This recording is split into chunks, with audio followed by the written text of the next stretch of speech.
Music, music, music. And we're live. And we're live. Here we Music, music, go. music. Music, music, Oh wait, no, we got to do the thing. We got to do the thing. Oh yeah. Do the thing. And somebody hum it. Meanwhile, back at the Hall of Justice. The DC Movie News Crew is back. Wow. By the way, think I separated my shoulder with the fist pump. I don't. Not as good as Wait, this. just as I used this to. one? Going like that? No, the fist pump up top. You saw me doing that? Ooh, it hurts break now. down. Is that a practice?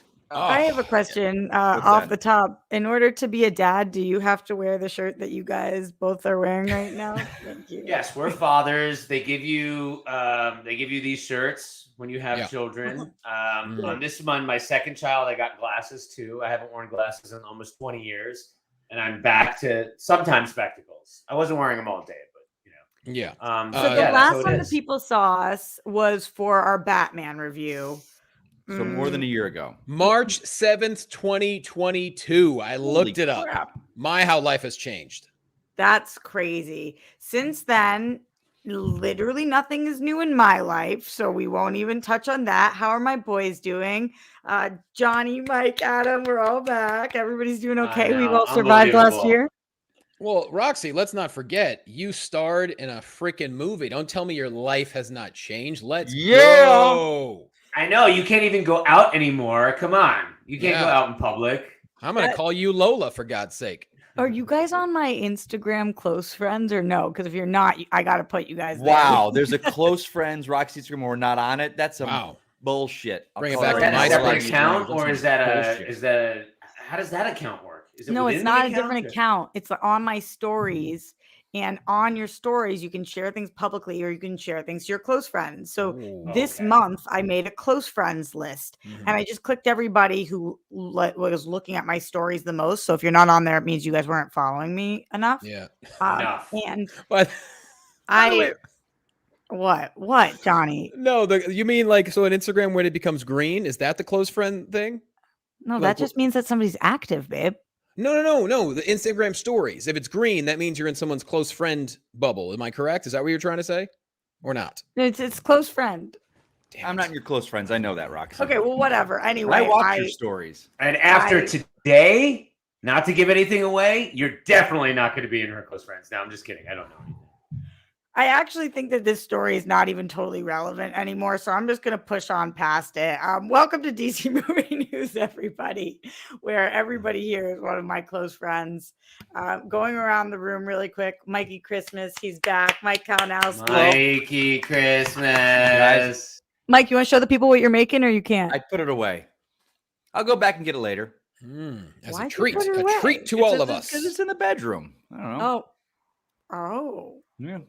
Nah. In the bedroom. No. That's where you not keep for the that. cow, Rox. You know that. Come on now. It's all I in don't there. know that. I really don't know. I know nothing anymore. In my bedroom is like 7 pairs of fuzzy socks and nothing else. Which Really could be looking a cute in there. superhero outfit. Johnny LaCosta, everyone. Johnny LaCosta. Yeah, March Johnny. 7th, 2022. It's been a long time. I mean, so much has changed in our lives. So much has changed in the DCEU, but we're back to talk about what might be the most loaded movie in the history of the DCEU. Loaded, didn't say greatest, but I did say loaded. We'll talk about it. Johnny, we were thinking about doing this on your channel at some point. Are you doing a lot of stuff over there, or what's the deal with your YouTube? Well, I wouldn't say I'm doing a lot, but anyone watching this, if you do want to subscribe, I'd appreciate it because I just shot a comedy special, my new one this past weekend, and I'm almost certain it's going to be released on my YouTube page. And the more followers you have or subscribers, obviously the more visibility the special has. So if you guys can, just click on my YouTube, subscribe. I promise anything I put out there, it's going to be somewhat worth your while. So that'd be great.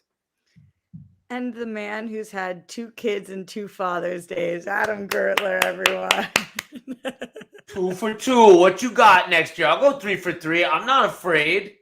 I'm still will. Those are some active. flash stats. Yeah. Oh my God. Wow, guys, this is great. Surviving? Yes, I have 2 children under 2, so that is most of what my life is right now, trying to hang on, doing a lot. Obviously still cooking a lot, not podcasting a lot or at all. Haven't since the last time we talked about Batman. So this is a great pleasure to be able to do this. I miss this. I miss doing this with you. And man, we got the funniest bag when we were handed off by Harlow and those guys.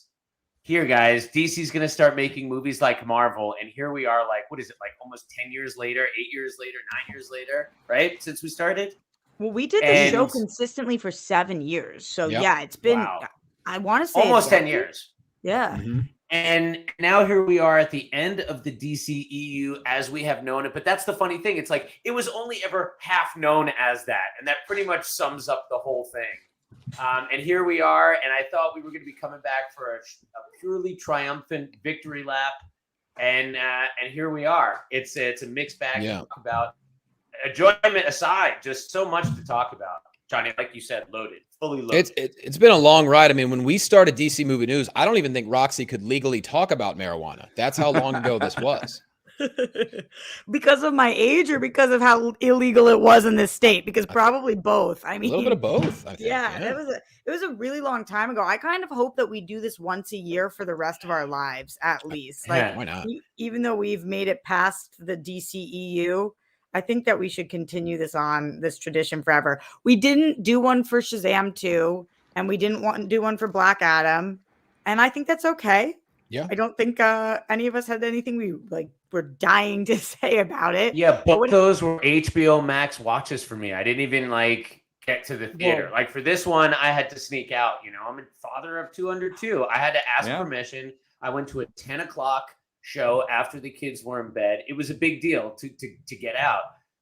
That being said, I probably didn't hate Black Adam as much as I would have if I had saw it in the theater and it was super hyped. And Shazam was also like, oh yeah, that's like a fine time. Like it was fine. Like so, I don't know.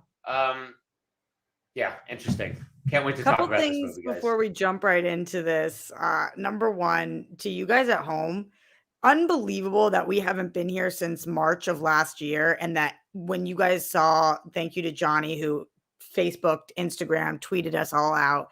When you guys saw that, you guys all came to this possibly after midnight show, depending on where you are right now. Like the fact that the DC Movie News fans have been fucking ride or die. I got so many messages from you guys being like, can you guys come back and please do one for The Flash?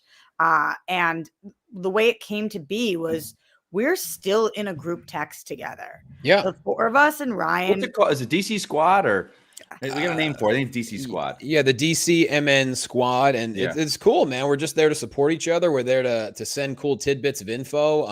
Gertler sends pictures of sausage. It's a good group. Yeah, there's never enough. Never enough. But it's actually lasted because this is like the best. We love DC Movie News and we love you guys, and we keep our group chat alive, and we try to pop in with you guys when we can. And we all decided to see The Flash. I actually feel like 3 of us strong-armed Johnny into going to this movie. I don't even know that Johnny knew that The Flash was coming out. Look, here's the thing. I'm not on top. I've never been one to really, for someone who works in entertainment, I really don't care what happens in entertainment. Like, because now that I have a family life too, it's like all I care about is what I'm doing. And I did not know The Flash was released. But no, I wanted to go see. The kids didn't want to go see it. They don't really care. And but I did drag 2 of them with me. But yeah, I was excited to see it, and it blew my mind. I was like Mikey. It was easier for me to avoid spoilers than it was for Mike, because my timeline's just full of combat sports mayhem. So I didn't know what I was getting, and I will say I was, from the first 30 seconds, I was like, oh, this is going to be more than I anticipated. And it was. See, Johnny, I wish that I could have seen this movie with your eyes. Because, again, not giving anything away, liked it or not, but I'm just getting so sick of how much I know about these movies without even trying to know about these movies before I see these movies.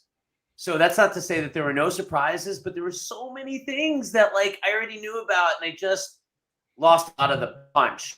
So I can imagine, I'm really interested in hearing about your experience being in the dark about all this. Yeah, me too. You guys know when we did DC Movie News, I used to call myself the spoiler queen, in terms of I loved getting these spoilers. I loved seeing everything in the trailers.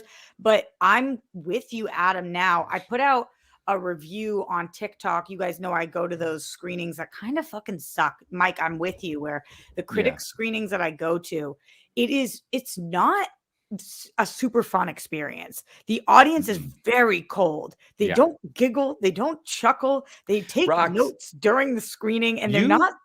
Yeah. You took me to John Wick 3, and that was one of the ones after that I was like, yeah, I'm never doing this again. Like John Wick Sorry. 3. No, it's not your fault. I love getting invited to these things, but they're working, they're not laughing, they're like I call it the show me crowd. Like, okay, impress me, let's go. It's not I'm going to sit back and get immersed in this world and whatever happens happens. It's like, and again, Right. that's a job for people. It's their job, so I don't begrudge it, but I'm like, I can't see a film with people like that ever again. Sure. I hear you totally. But so I saw it last week because But you're of paid, that. Rock. That's your so- job, Rox. Yeah, it's my job, and I'm grateful to be able to do it. But I put out this TikTok review, just very non-spoiler, 60 seconds. Here are my thoughts on it.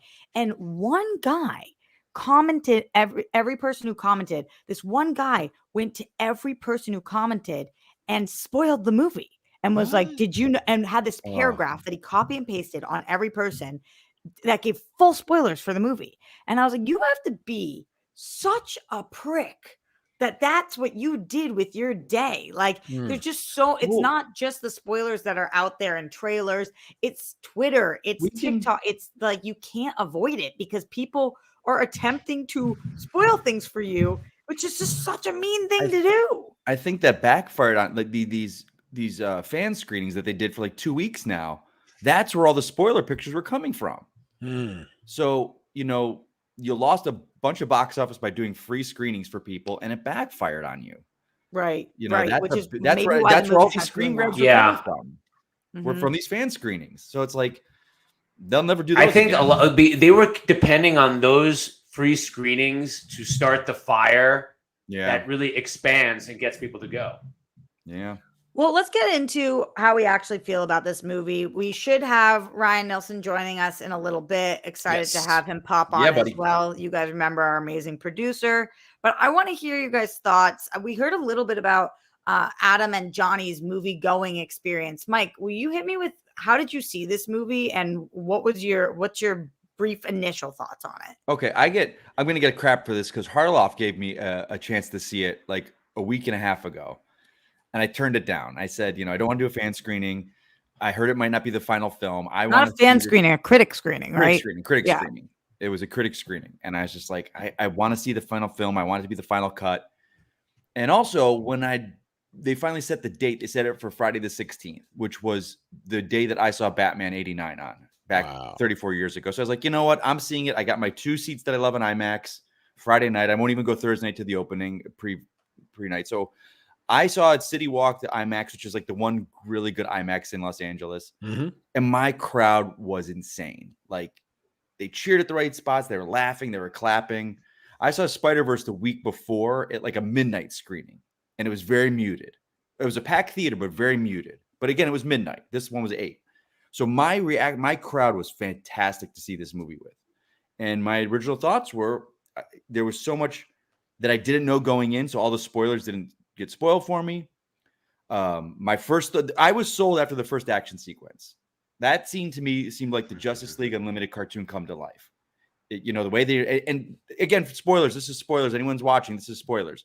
I had no idea Gal was in the movie. So when the lasso wraps around his arm to save him, I was like, I lost it. So because I never thought we'd see her again. So Did you miss some of the trailers that we saw? There was some footage with the lasso. Had you cut yourself really? off? I'm pretty sure I saw the lasso. I never saw months that. ago. No, I never saw a trailer. No, because my audience went nuts when she showed up. Amazing. Yeah, so it was like, and then the final scene, that final cameo, that was, come on. I think I'm one of the only people out here that defends that guy as Batman. Adam, So- what about you? The way you're playing it coy makes me feel like maybe you didn't feel as strongly about this movie as the rest of us. No, to be quite honest, I'm really parsing how I feel about this movie. Often, you know how it is when you see a movie the first time, there's so much that goes into it. It's like it takes a couple of viewings, right? Like I think I love the Batman. I think it cooled off on me after a couple of viewings. It started to feel a little Really? long. I started to see a lot of the faults in it. I still overall really like it and can't wait for more, but like the rewatchability isn't there. Like some of them. But no, there's so much I really enjoyed with this film, but the reaction to the film is really interesting. It's fascinating the way if a movie works on you, you forgive it. If it doesn't work, you can attack everything. And it seems like people were ready to tee up on this film right from the gate. And also with all the positive hype, it seems to have created some Oppenheimer-esque reaction. And this film just completely imploded on itself in a really weird way. But I really had like one of the best times of any of the DCEU films, like watching it, like from the opening scene. I heard somebody in the chat was just like, they lost me at baby shower. I'm a father of 2 kids. I was so in. I just loved it. I loved being in the Speed Force. I loved that concept of like time passing and being within it, all that stuff. I agree with you. I thought the opening of this film was absolutely sick. Oh, yeah. Crazy. And so like, even like the way that people are like teeing off on the effects and stuff, like effects don't bother me if I like the movie. Like if you love the movie, like who gives a shit? Like I still like movies from the 80s that have shitty effects. Like it's like once you're already hating the movie, you can just start picking everything apart. Some of the gratuitous cameos where we're just seeing the different people from the errors. I'm like neutral on that, but some people hate it. Like I don't care. It didn't add much to the film, but it was also like I didn't care. Like loved Keaton, loved that opening scene, loves like Supergirl, really liked. Loved the cameo at the end too. That was how you do it.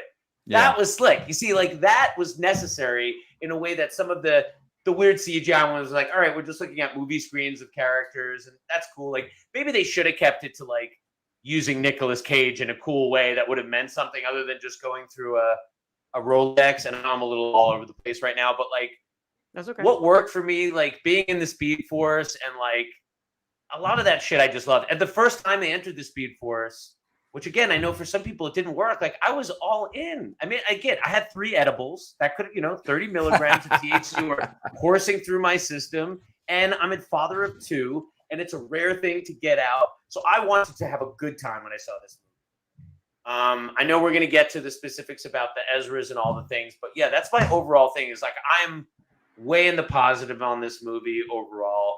Just had a great time at the movies with it. Johnny, man who knew nothing coming into this. As per usual. First off, on Father's Day, it's only fitting to say thanks, Dad, to Christian Harloff for giving us $10. Appreciate you, Pops.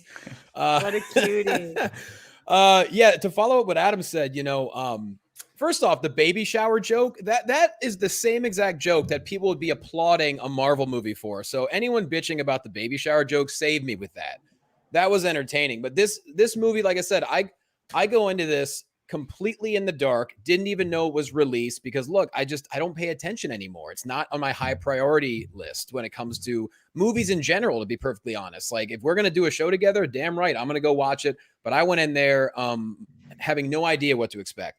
And from the opening moment, when I saw Alfred, I'm like, oh, I did not see this coming. Then next thing you know, you got Batfleck. You have the amazing action scene right off the top. It's raining babies. I'm in. It's raining babies. So, hallelujah. Now, granted, I will say I got a little bit confused as the movie went on because I think it's the perfect movie, like a lot of DC movies are, for the hardcore DC fan. But then again, our 11-year-old's next to me and he was right there with me. He was kind of figuring shit out better than I was. So, I mean, I guess I'm not aging as well as I would like to be. But yeah, it was a complicated movie, but to me, it had a little bit of everything. I mean, it got me really emotional at the end when, we had the situation with his mother. But to be honest, I was pleasantly surprised at how entertaining and the story it told and how, to me, it was the most loaded DC movie I've ever seen. By loaded, I'm talking about all the cameos, the characters coming in, the callbacks. My God, Nick Cage? Superman? What? I almost jumped out of my damn seat when I saw Nick Cage as Superman. I'm like, Superman lives, damn it. How about that? Like, to me, it was so loaded and it was so entertaining. So I really enjoyed it. And I was just shocked because the last I heard about Ezra Miller is Ezra Miller was still getting in a lot of legal trouble. So I was like, how the hell did they manage to do this movie? Oh, they did the movie before The trouble started. Yeah. The movie was well, in the there you can. go. Yeah. Kind of. Can we Oh, kind please of. Oh, yeah, acknowledge- because they went Can we right. just take 1 second to acknowledge how much heat I got for Chokeslam Gate fucking 5 years ago? That Roxy, I will Oh never my forget this. You were God, like, you're right. I need That's to right. know That was way answers. before. I need to know, and I was like, what does it matter? We don't know. It's gonna go away. What does it matter? I was Years like, this ago. is weird. This is weird. Is Yeah. nobody gonna say You're it? right. You sure did. Oh my You God. did. You talked. I remember that. you were adamant. You're like, I need answers to what this is. Yeah. 5 years ago, Roxy. So what year did they shoot this film, or most of it? I don't know. I Time thought it is was pre-pandemic. Wow. time is irrelevant. No. But what is relevant No, is there I was have pandemic somebody because that I have they to put bring behind to the scenes, they got table. masks on. Let I'd me say bring 2020. Ryan in. Let me transition to bringing Ryan in. No one puts Ryan in the corner. Okay, Ryan, no one puts everyone, Ryan in the our corner. producer. Yeah. Period. Ryan's looking like he's playing a hardcore game of some first-person shooter right now with that Yeah. headset on. I'm the guy in the chair. Oh, that's better. Look at me trying to hit all the Whoa. buttons. It's so just- good to see you all. What's up, buddy? Ryan, are you okay? I'm all right. Yes. Full disclosure, I got in a slight fender bender on the way Hey, home brother. from a soccer match. I'm playing soccer for the first time since kindergarten, but no big deal. Everything's all good, but it did make me late. I'm so sorry, but so great to see everyone. Hey, I'm loving what yeah, we're buddy. talking. The Flash. I saw Adam. Adam and I were in the same theater for this screening. Was that We were on like- purpose? I couldn't tell in the text if you guys planned that or if you guys just randomly were at the same showing. I I impulse told him went. I told him what screening I was going to. I mean, I don't know if that influenced you at all, but I'm like, I say just that. impulse went. It was like a long week. I was like, you know what? I gotta go see this thing. Opening night, IMAX, Universal. Come on. And I learned a few things. I learned that Adam has a much higher edible tolerance than I do. Oh yeah, no question. Much higher, like 6 times higher. Mhm. But was somehow more coherent than I was at the end of the movie. It was nuts. Sorry, I didn't mean to pop right in. I kind of No, popped right yeah. in like the cameos in this movie. No, tell Uh, what did you think of the movie?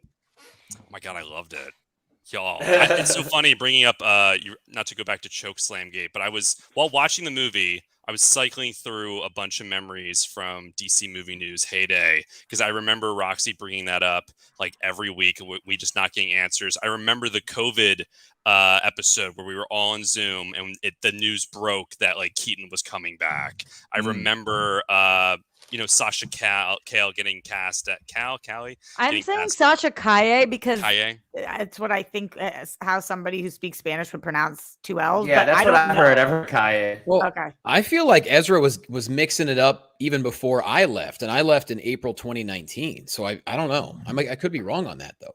You could maybe, but there were a lot of just great memories from this show. I was thinking, she's my wallpaper right now. I'm in love.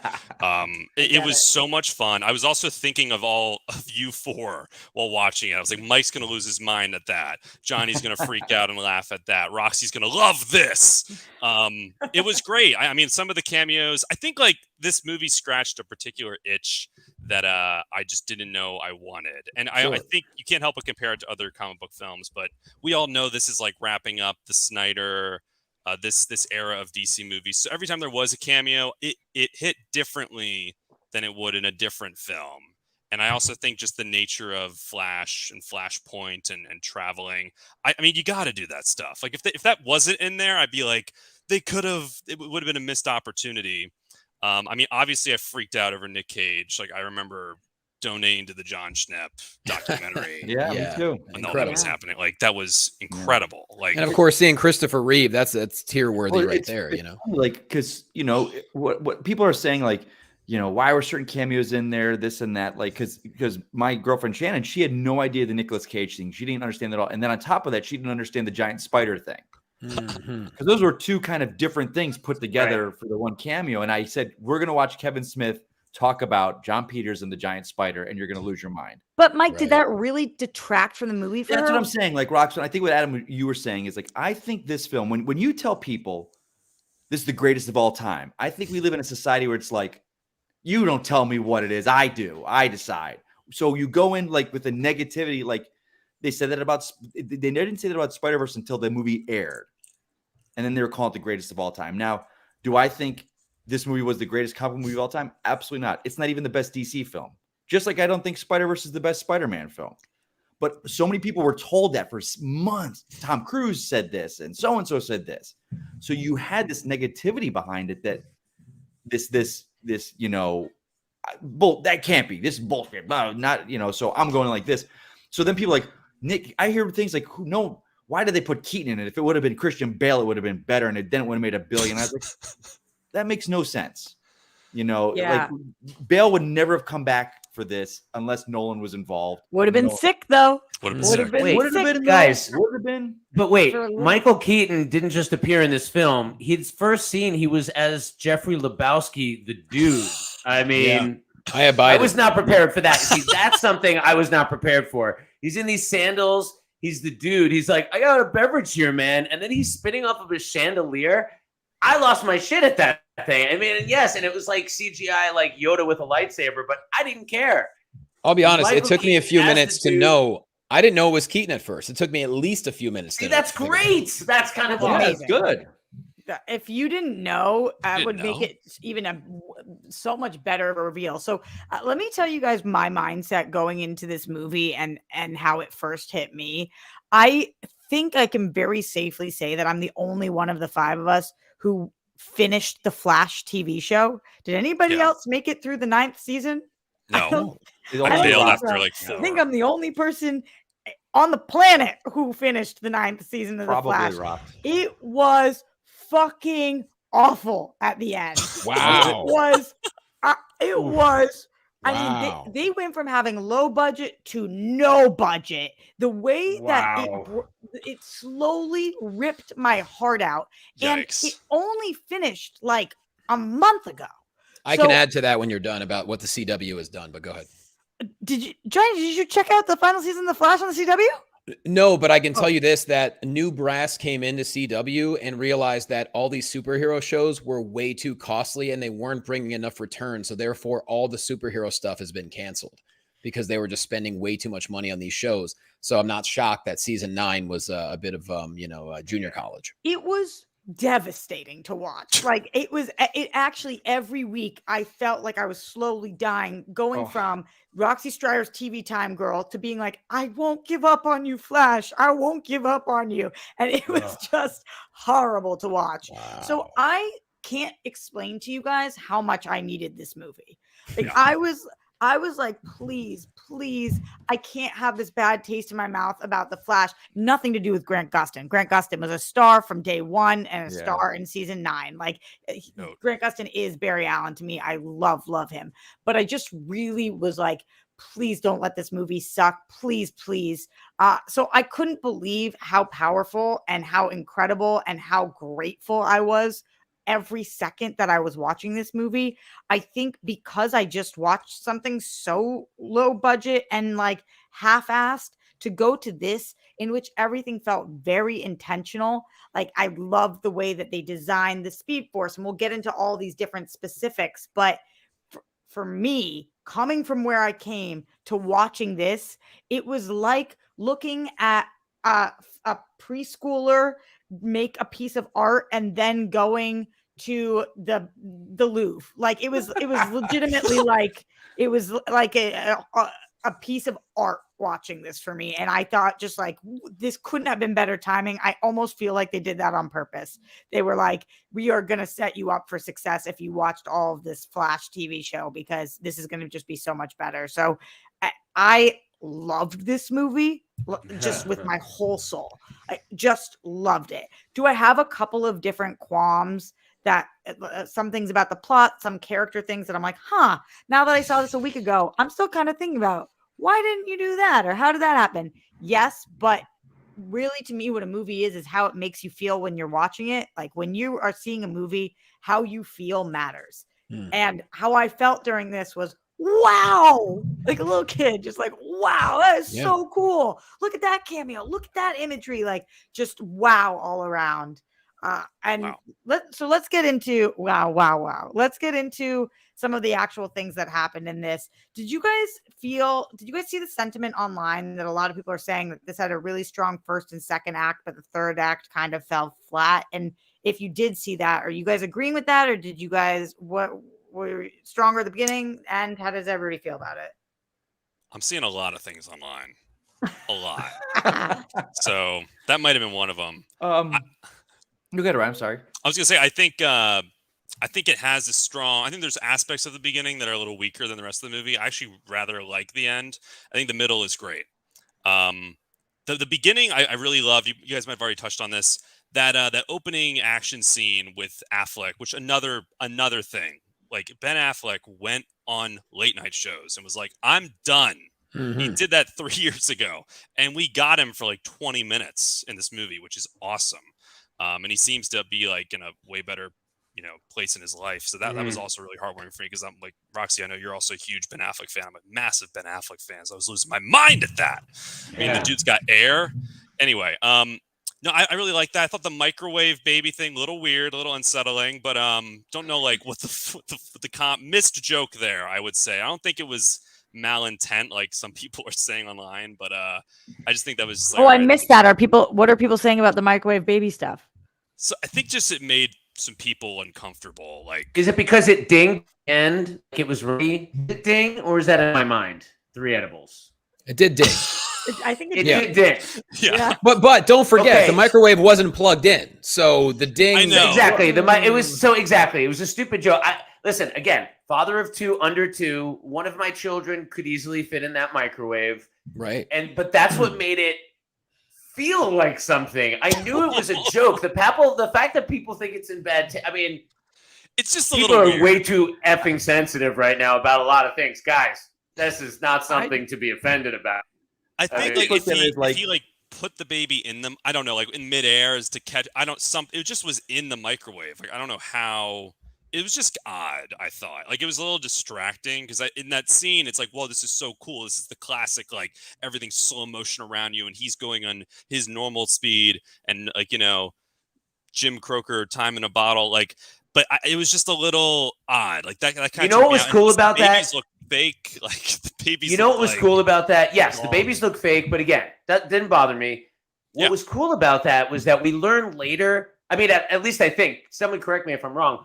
He doesn't introduce the fact that you can't move someone at super speed until later in the film, and that scene operates under those principles. And often movies always spoon feed the thing 1,000 times, and then we watch it play off. So the fact that he had to do all that with the babies and line them up in a certain way, it was because he couldn't move them at super speed, which I was like, why is that happening? It looks cool. And then it was explained later. And I'm like, oh, that's kind of smart of this movie. And this movie was smarter than a lot of movies in a lot of places. And a lot of the humor hit for me in a lot of places. So to me, I'd rather humor hit than like CGI be like whatever. Like, I think he did make a stylistic choice with the CGI, what the director has been saying. And it obviously didn't work for people, but I did take a lot of it as like stylistic because it wasn't looking ultra realistic. I mean, I don't know. Yeah. I really feel like that stuff. instead of a microwave, they should have went toaster oven. No one would have had a problem. Or an air fryer, dude. I mean, I just like the could have way gotten that- involved. I You just guys put a baby they in a showed toaster. him using his science to do everything in that scene. Show how smart he was with the chemicals and the fire would ignite. At this point, it was showing. Oh wait, making it also real in that time. scene, guys, when he goes for the effing candy bars, Oh yeah. when he's absolutely out of juice and he goes for Yeah. the candy bars before, I thought that was so cool. Come on. They explain the rules really well, I think, in that scene. Of And he's right in there and hungry. And again, he didn't say in the beginning of the movie, I need to consume a lot of calories because I'm moving super fast. He's just incredibly perturbed and hungry. And I always love that. That was introduced with like Wally West, right, Mike? That was not introduced Yeah, with Barry Allen. that was. I mean, they took that for back in the '90s TV show and gave it to Barry Allen. I think it's just ever stuck since then. I mean, we've It's said it just- from the beginning, and I guess going forward in this review, I should say this: I've never liked Miller as a character. Like, Mhm. he's not Barry Allen to me. You guys for me, remember- Barry I Allen- understand that. He's definitely something different. Yeah. He's For nothing me, like Barry the character Allen has is been still portrayed before. John Wesley Shipp. He is Barry Allen to me, like the classic square-jawed hero. I think if they called him Bart Allen if Zack Snyder would have called him Bart Allen or Wally West 10 years ago when he Mhm. cast him, a lot of these issues with him outside of his personal life would be gone. But that said, this was my first time loving him in the role. What he brought. I don't disagree, Mike. When I think if you go back what was it, 7 years ago that Ezra was cast as Barry? He was cast.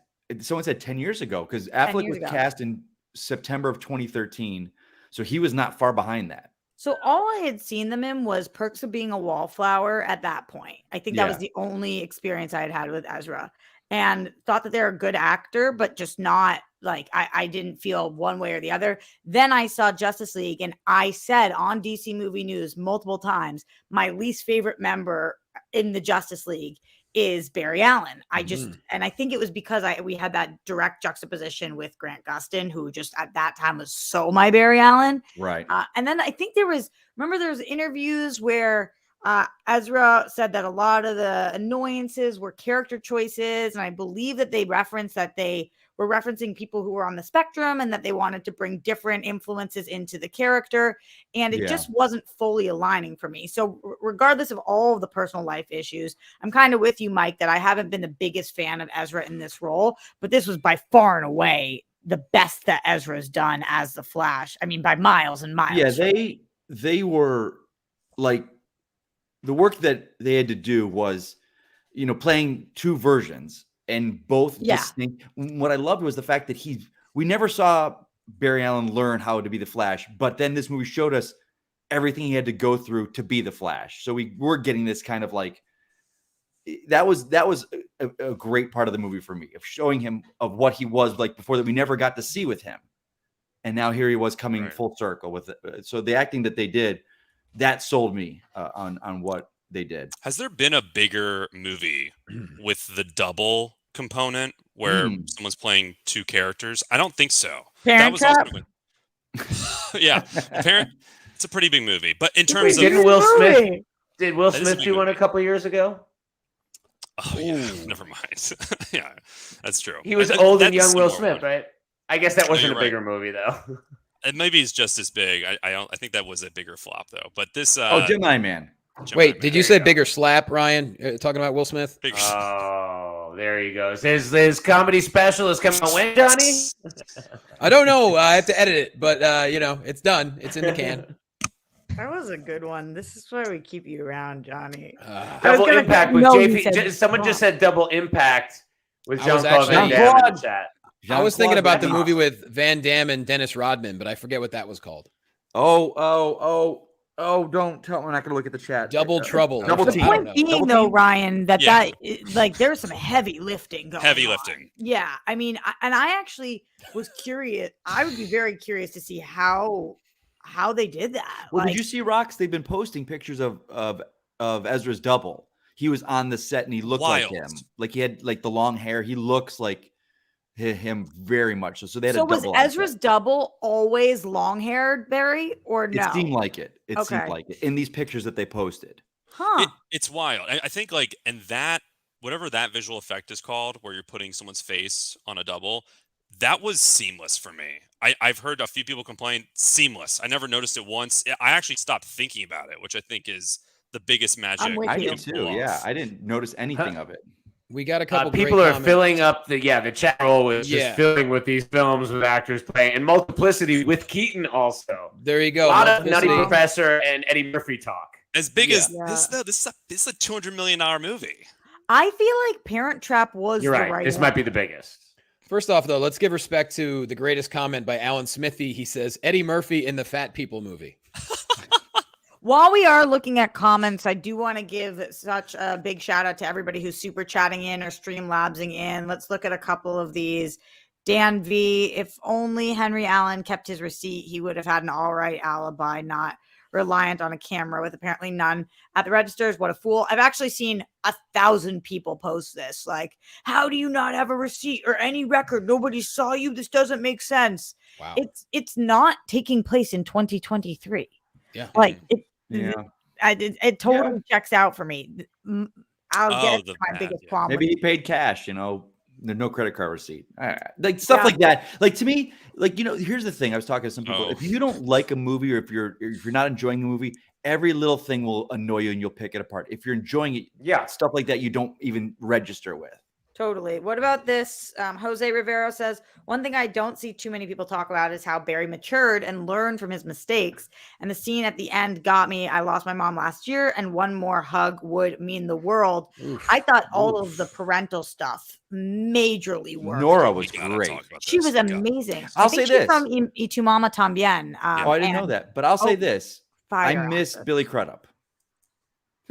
I did, and I knew he was. I knew the switch had to happen because the filming got pushed and Crudup had to step out. I really enjoyed Billy Crudup in the role, so I would have liked to have seen him return. But Nora was phenomenal. She was great. Mhm. I Yeah. thought it was a different actress playing Iris West, but it was not. No, it's Kiersey Clemens, who was barely in the movie. Okay. I thought I she mean, had a she was- decent role. In this, Yeah, Mike, Ryan She's is not barely in the feeling movie. Kiersey Clemens in this No. movie. I mean, she's just there. Like, there was. Hey, I saw you in the a- roommates were in the roommates were in the movie way more than Iris was. but Rox, but what purpose would I you feel like serve Mike's outside of speaking to me. establishing like you know she was there for the like what more do you I'm do not with her? saying. Well, I think also because I'm coming off of watching 9 seasons of The Flash, Hmm. like to me, You're used to Iris and Barry. Iris and Barry, Big yeah, time. Yeah. Big time. big But time, this is and I this love is again Iris. like what Snyder did with her, what he wanted to use her. He only put her in one scene, but it's the fact that Iris is so important to Barry's life as characters. She's got to be there. You know, I love the fact that they kept her. Like they could have said, no, we're recasting Iris. We're going to do something different. So I love that the fact that no, this is who is established as Iris. We want to bring her on board. For So, now, we'll see how long anybody stays. Yeah, This Chris is a good Lemchi comment. says, Yeah. still think the opening would have been cooler if the rogues like Captain Cold were the threat instead of Falcone's son. Also, wish we got Thawne. I've been seeing a lot of people talking about this as well, that even Yeah. like having older Barry be the main villain later on, or just not having any of our classics like Captain Cold or Grodd or any or Reverse Flash or anything that like real Flash fans were hoping for in terms of the villains. Did this affect you guys? Did you guys wish that we got more of the rogues? I'm going to say this because this happened once before in Wonder Woman, not Wonder Woman, in Justice League when she's stopping that the bank, you know, at the beginning, they're going to explode Yeah. the museum, Zack the bank, and Snyder, like, yeah, Snyder oh, they're Cut, just random thugs. Why couldn't have this been someone in their Rogue Squadron? And I'll bet Rogue Gallery. I was going to let that lie. that is an executive. That is an executive level going. What, you're going to use that villain as a throwaway at the beginning of a film for 2 minutes? Absolutely not. No, they saved them for film. We want a whole film based on that character. And the director's like, well, can I use Captain Boomerang? No. Can I use Kite Man? No, because he's going to be in this film. It's You like, think so, Mike? oh, Because absolutely, they pulled absolutely. They have Nicolas Cage Superman in this for 2 seconds. Well, you got to remember, like, because the best part, because if you guys ever, I don't know if you ever read Kevin Smith's Superman Lives script, he had an opening scene with Superman where he's fighting Deadshot, so it wasn't Superman against random thugs. Those in comics we're used to that. What about what we did with Jimmy Olsen? What's up? What about what we did with Jimmy Olsen? Mm. It's just Oh my like, that's God. why- Yeah, that was yeah, the yeah. worst. Kill, That was yeah. a big, Kill. yeah, that was insane. It's just it's a matter of, you know, That wasn't safe. we're not going to use this villain because we can use him in a big film someday. So let's Yeah, make right. him some random. Well, let's I make him mean, thug. I will say this on this subject. An interesting thing about this film is that it is very DC EU heavy. And it is in a world, like I think with Mike at the beginning was great. Like it was like Justice League Unlimited. Like we finally saw them grooving a little bit. But because this universe, let's be honest, never caught fire.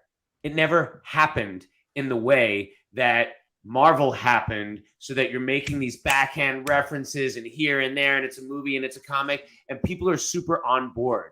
So it's like they're squeezing the juice out of this thing that people were never on board with, which is a shame because I appreciated the easy breezy way in which it did exist within its universe. But as far as the Rogue specifically, you know, we just never established him as that much of a regular guy. Like he's sort of the regular Flash, but he's very much unappreciative of his role within the Justice League in the beginning of this, you know? So he's still not as established a crime fighter in the film. He thinks of himself as the Justice League's garbage man, not this guy with his own.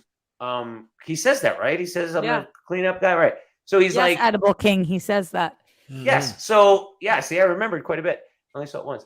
And I think that was great. I think that was more important than using a rogue, is to establish the fact that he feels inferior, because then he gets to go and he's like, dealing with Zod and all these big things. So I thought that was really good, establishing where the character's at, giving him a reason to go on another journey, and then seeing when he sees his younger self, you see how much more he has learned than that person.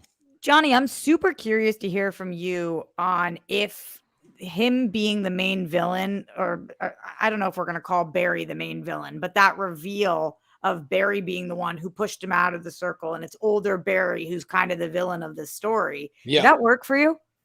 I mean, it actually did. As far as the opening scene where we're talking about, not having the rogues or whatever, this is something that I wasn't even thinking about, because the entire opening scene already had me invested to where, like I already mentioned, the babies and Batfleck and just everything about it, I was already completely in. So I honestly didn't even pay attention to who the hell Batman was chasing, because I was already like, whoa, wait, what? Like, it was hitting me from all angles. And I'm not, right from the start, I said, I'm not nearly as knowledgeable as a lot of other DCEU super fans are. So for me, that wasn't even a thought. And I love the fact that I wasn't expecting Zod, and the fact that, we saw him on the television set take over the airwaves. I'm like, oh my, like, it was a really nice blending of things that we saw in the past.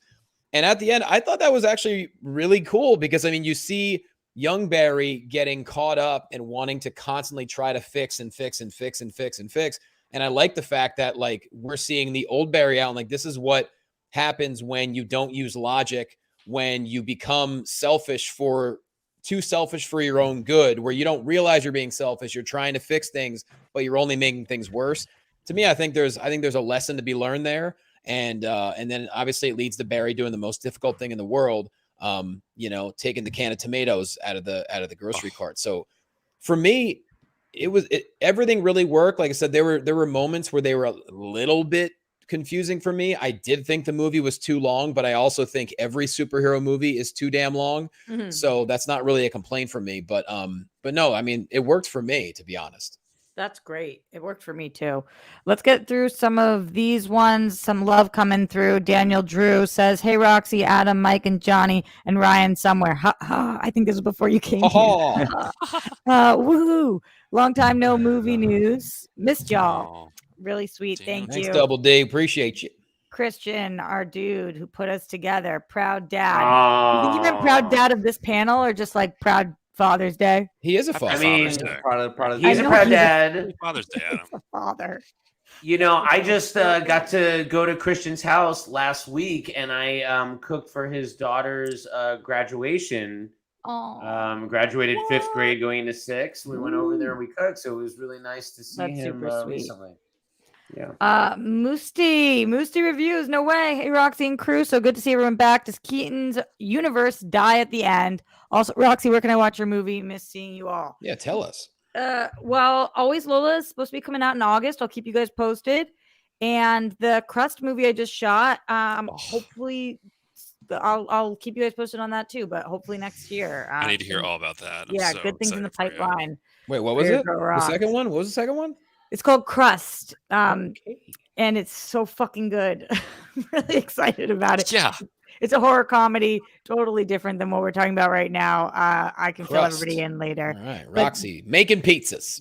Working on it. You know how many people say that when they hear the name of the movie? They're like, "Is it about pizza place?" And I'm like, "Nope, it's a lot raunchier." Than that. Does Keaton's universe die at the end? I think that this is a totally fair question. I think we should talk a little bit about, does Keaton's universe die at the end? / what does that Momoa scene even mean for where we are? / what does the Clooney scene mean for where we are? Like, what is your guys' interpretation? Mikey, I'm coming to you first on this one. What's your interpretation of, by the end of this movie, whose universes make it, whose doesn't, and what universe are we in? Did you guys read I think it's Hollywood Reporter's breakdown of the 3 endings? No. Okay, so I have heard this. the story was this film has gone through 3 regime changes at Warner Brothers. Woo. The Three? first 3. The first Got it. ending was originally going to be, and I remember seeing screenshots of this because it was the first time we saw Keaton on set as Bruce Wayne. He was at the courthouse steps, and there was a shot of Sasha Calle coming and flying into the courthouse. So the rumor was the scene ends, Bruce Wayne shows up, and it's Michael Keaton instead of Ben Affleck, because you see Ben Affleck in the beginning of the film, so you think he's coming back into his timeline, everything's fixed. And then Supergirl appears. So that was basically saying, okay, the Snyder era is done. We're continuing on. Affleck is done as Batman. He said he's done. He doesn't want to be in it anymore. We've got Keaton will now be Batman in this universe, but not saying anything about Cavill or Wonder Woman. It was just, this is what we got going forward. Right. Hamada then goes out. And in the interim came this, I forgot the name of the 2 people involved. And this is back during the whole Rock thing, where the Rock's like, there's a hierarchy's changing and we're bringing everybody back. Yeah. They filmed the scene on the courthouse steps. It was Keaton, Cavill, Gal, and Supergirl. So basically that was going to be the new Justice League. Whoa. Wow. That's at the end, right? That's at the end. And now then Gunn comes in and they change everything, get rid of everything. And they go, okay, we can't do anything. There's no more Cavill. There's no more Gal. Wonder Woman 3 is gone. How can we establish that this film is not necessarily canceling everything that came before it? Because we don't want to piss everyone off, but we need to have a closing fitting. And they thought about, what about Clooney? Let's reach out to him. And they shot it, they said, in January on the lot over at Warner Brothers. And he happily came in. And that basically establishes, like, okay, it's different. What came before? Affleck is still Batman somewhere. Cavill and Gal are on a world somewhere, but this is this, and it could end like that. Right. So that to follow up that, my question is, Yeah. so that means essentially we shouldn't be expecting any kind of continuity following this Flash film. Am I correct now with what And you now said? with this box office, Absolutely not. if this movie Okay. made $1 billion, we'll be seeing Ezra is done as Flash. With this movie bombing, he's done as the Flash. This movie, Would you say it's a bomb? Is that official? Can we say that? I don't even I mean, I we'll don't, you know see me, how it Johnny. does I don't with talk it, about too. stuff like that, but this movie is not going to be. I think that the I- best thing in terms of this, not in terms of moving forward and Ezra and whatever, but Yeah. in terms of the timeline thing, I'm so glad they included that fucking spaghetti scene. Yeah. That Yeah. I thought they did it excellent. Like that sounds. I was just like, oh, got it. Genius. So the spaghetti, Yeah. and then the cross, and then the backwards changes, and then the bowl, and then there's these things. I love a visual representation of. I needed that. Like, tell me what your rules are, because Yeah. I'm okay playing by whatever your time travel rules are, whatever your science rules are, whatever your speed force rules are. I'm okay playing by them. I just want to know what they are. And this movie was like, oh, here's what they are: spaghetti this way, spaghetti this way. And I was like, thank you so fucking much. I'm with you. I needed that one for sure. Can I comment on that, please? Because Yes. Go for first it. of all, You cook Frederick spaghetti. Lopez, I do, made a great comment that, like, this Keaton died, but the movie basically explains, like, yeah, sometimes it's going to be the same person, sometimes it's not. So Tim Burton's universe is still out there. It doesn't mean that every universe in which Michael Keaton is Batman, whatever, yada, yada, yada. Just this Right. universe that we were in for this movie did die, which I thought was a cool choice. But when Michael Keaton, his first scene after the Big Lebowski CGI fight, which I absolutely loved, and first thing he takes a bite of the spaghetti and acknowledges its doneness. That's why you love Keaton, baby. He took a bite. He's like, all right, now I'm going to deal with you guys. He took a whole Keaton beat. That was it for me. That's the piece I needed.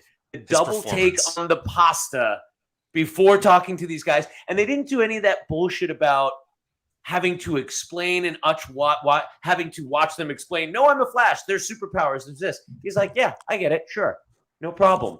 You know what I mean? I just like that the movie did dumb down a lot of stuff and it kept the momentum moving for me. And I really dug that whole thing, this transition. We're going to go find, come on.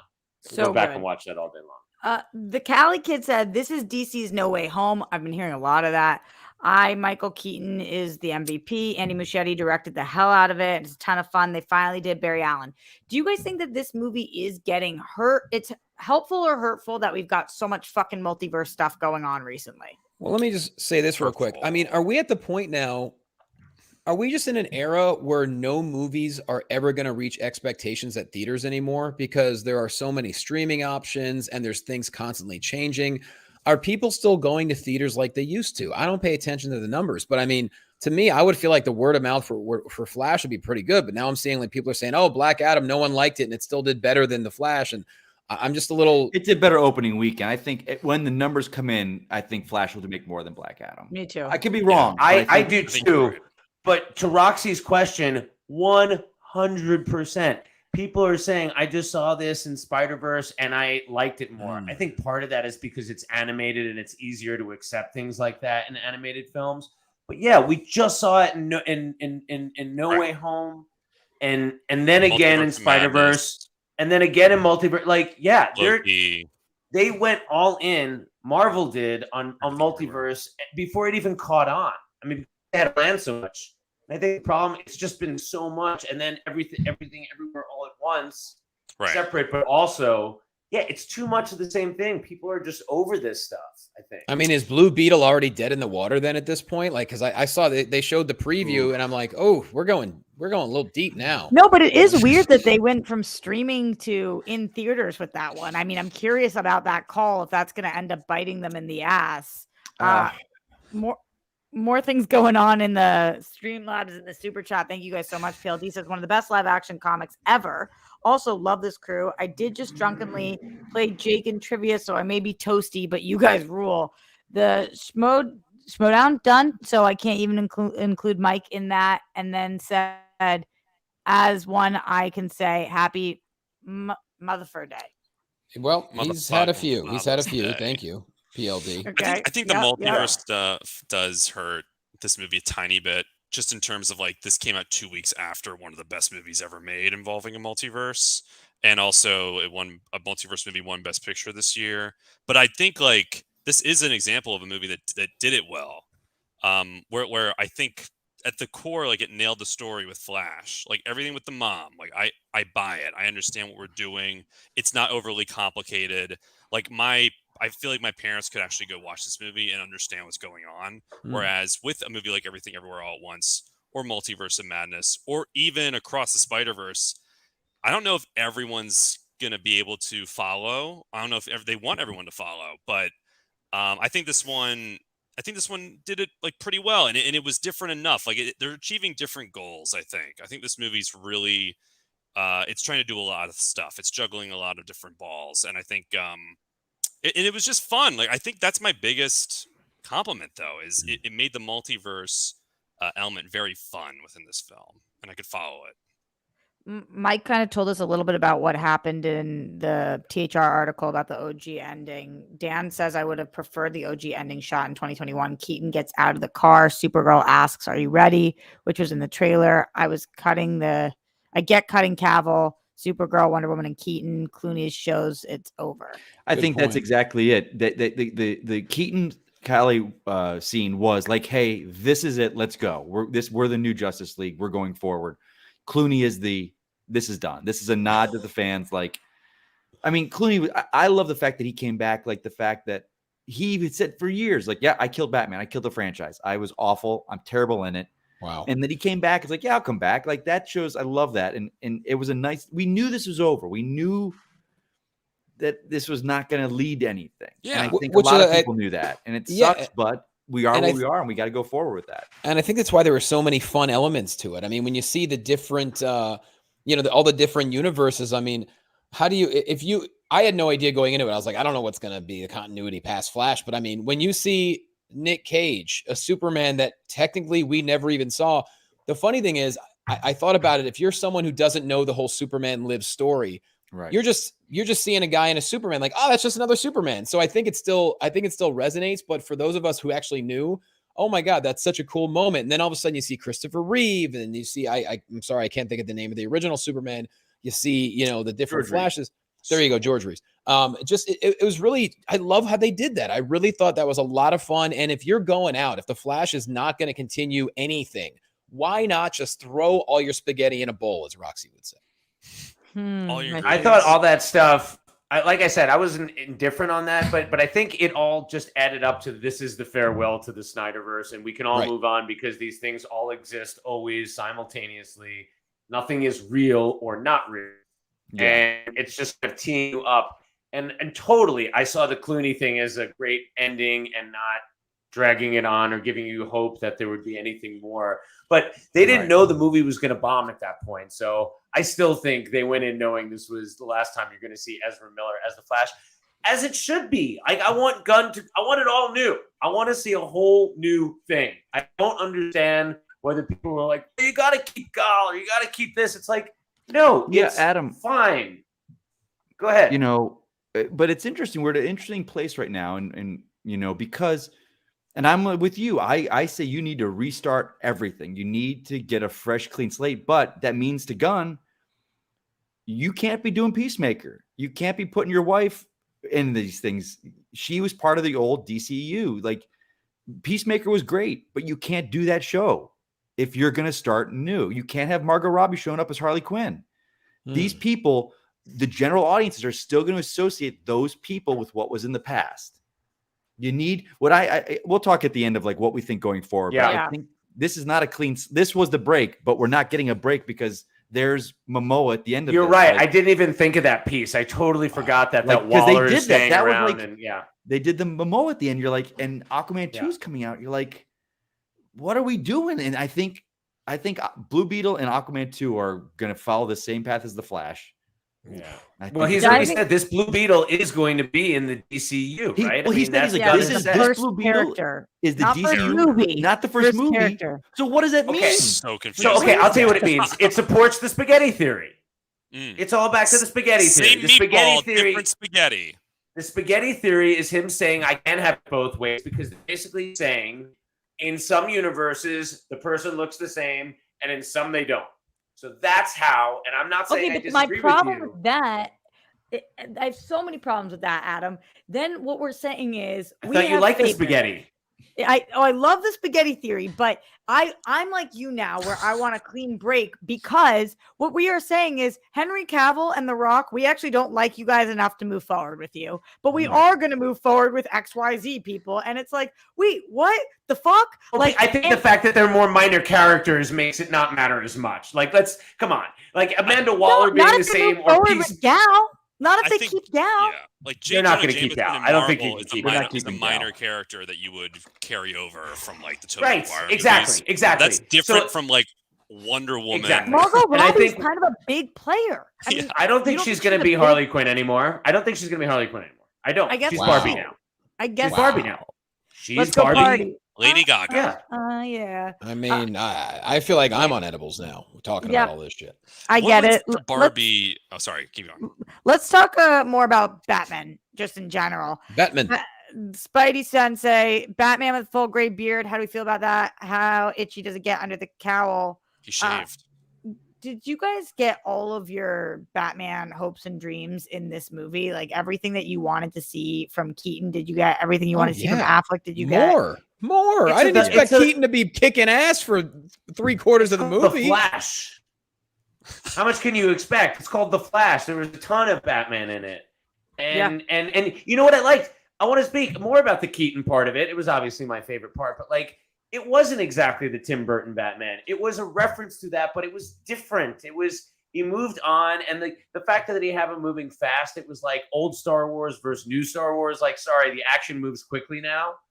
It was all that kind of stuff. Like, we got to see him kick ass in a way that, like, you know, in the 1989 Batman, he moved like they did in the first Star Wars, right? It was like, ugh, all you could do is have a kick. Now he was like, yes, with CGI, but with CGI and edibles, it was seamlessly like Jackie Chan was playing Batman.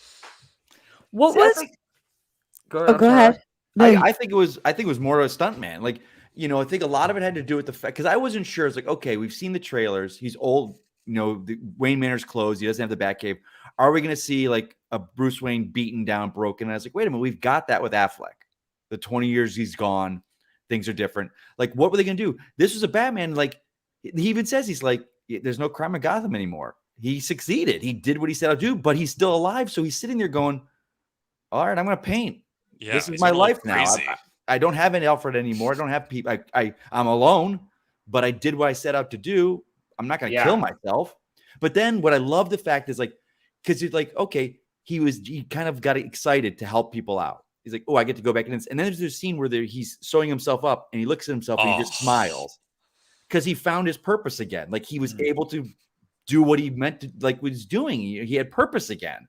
So I love that. I love the fact that we got to see, and again, anyone knows the story about 89 Batman. He could not move in that suit. They had to have a ballet dancer do most of the action. Wow. Because he could barely lift his legs or lift his arms.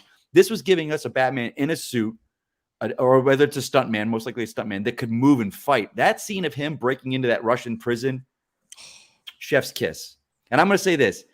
Muschietti, after watching the way he handles Batman, both Affleck and Keaton, I'm on board with him for Brave and the Bold. He gets Batman and how to frame him for action.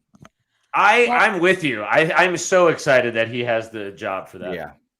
Calling a little bit of an audible for a second. I'm just curious, what is your guys' favorite and least favorite part of this movie? I'm going around the horn. Adam, I'm coming to you first. What's your favorite part of The Flash? I guess my favorite part is, oh God, I told Ryan afterwards, I said the best part about the movie was the Flash himself. Like really, as much as I love the Keaton stuff, we have not seen a Flash movie before. And I love the timey-wimey zaniness of it all. I love seeing the Flash's powers and existing within the Speed Force. I guess my least favorite part of the film,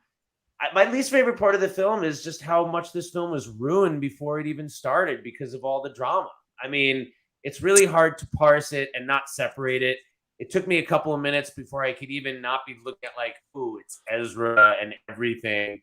And then to their credit, I was in the movie and I did forget about it at a certain point. But it's just all that stuff without being able to watch the movie in a pure experience was my least favorite part about it. It's a bit of a cop-out answer. No, I get it. It's not specifically with the film, but it is the thing that I dislike about the experience. Johnny, what about you? Favorite and least favorite? I'm with you on the spaghetti bowl analogy. I needed that personally as a viewer to have it make sense. So I really loved that. I really dug the fatherly talk that Batfleck had with Barry, albeit brief, but I thought it was wonderful. I did not expect to feel any kind of emotion per se. I thought this would be kind of a fun romp.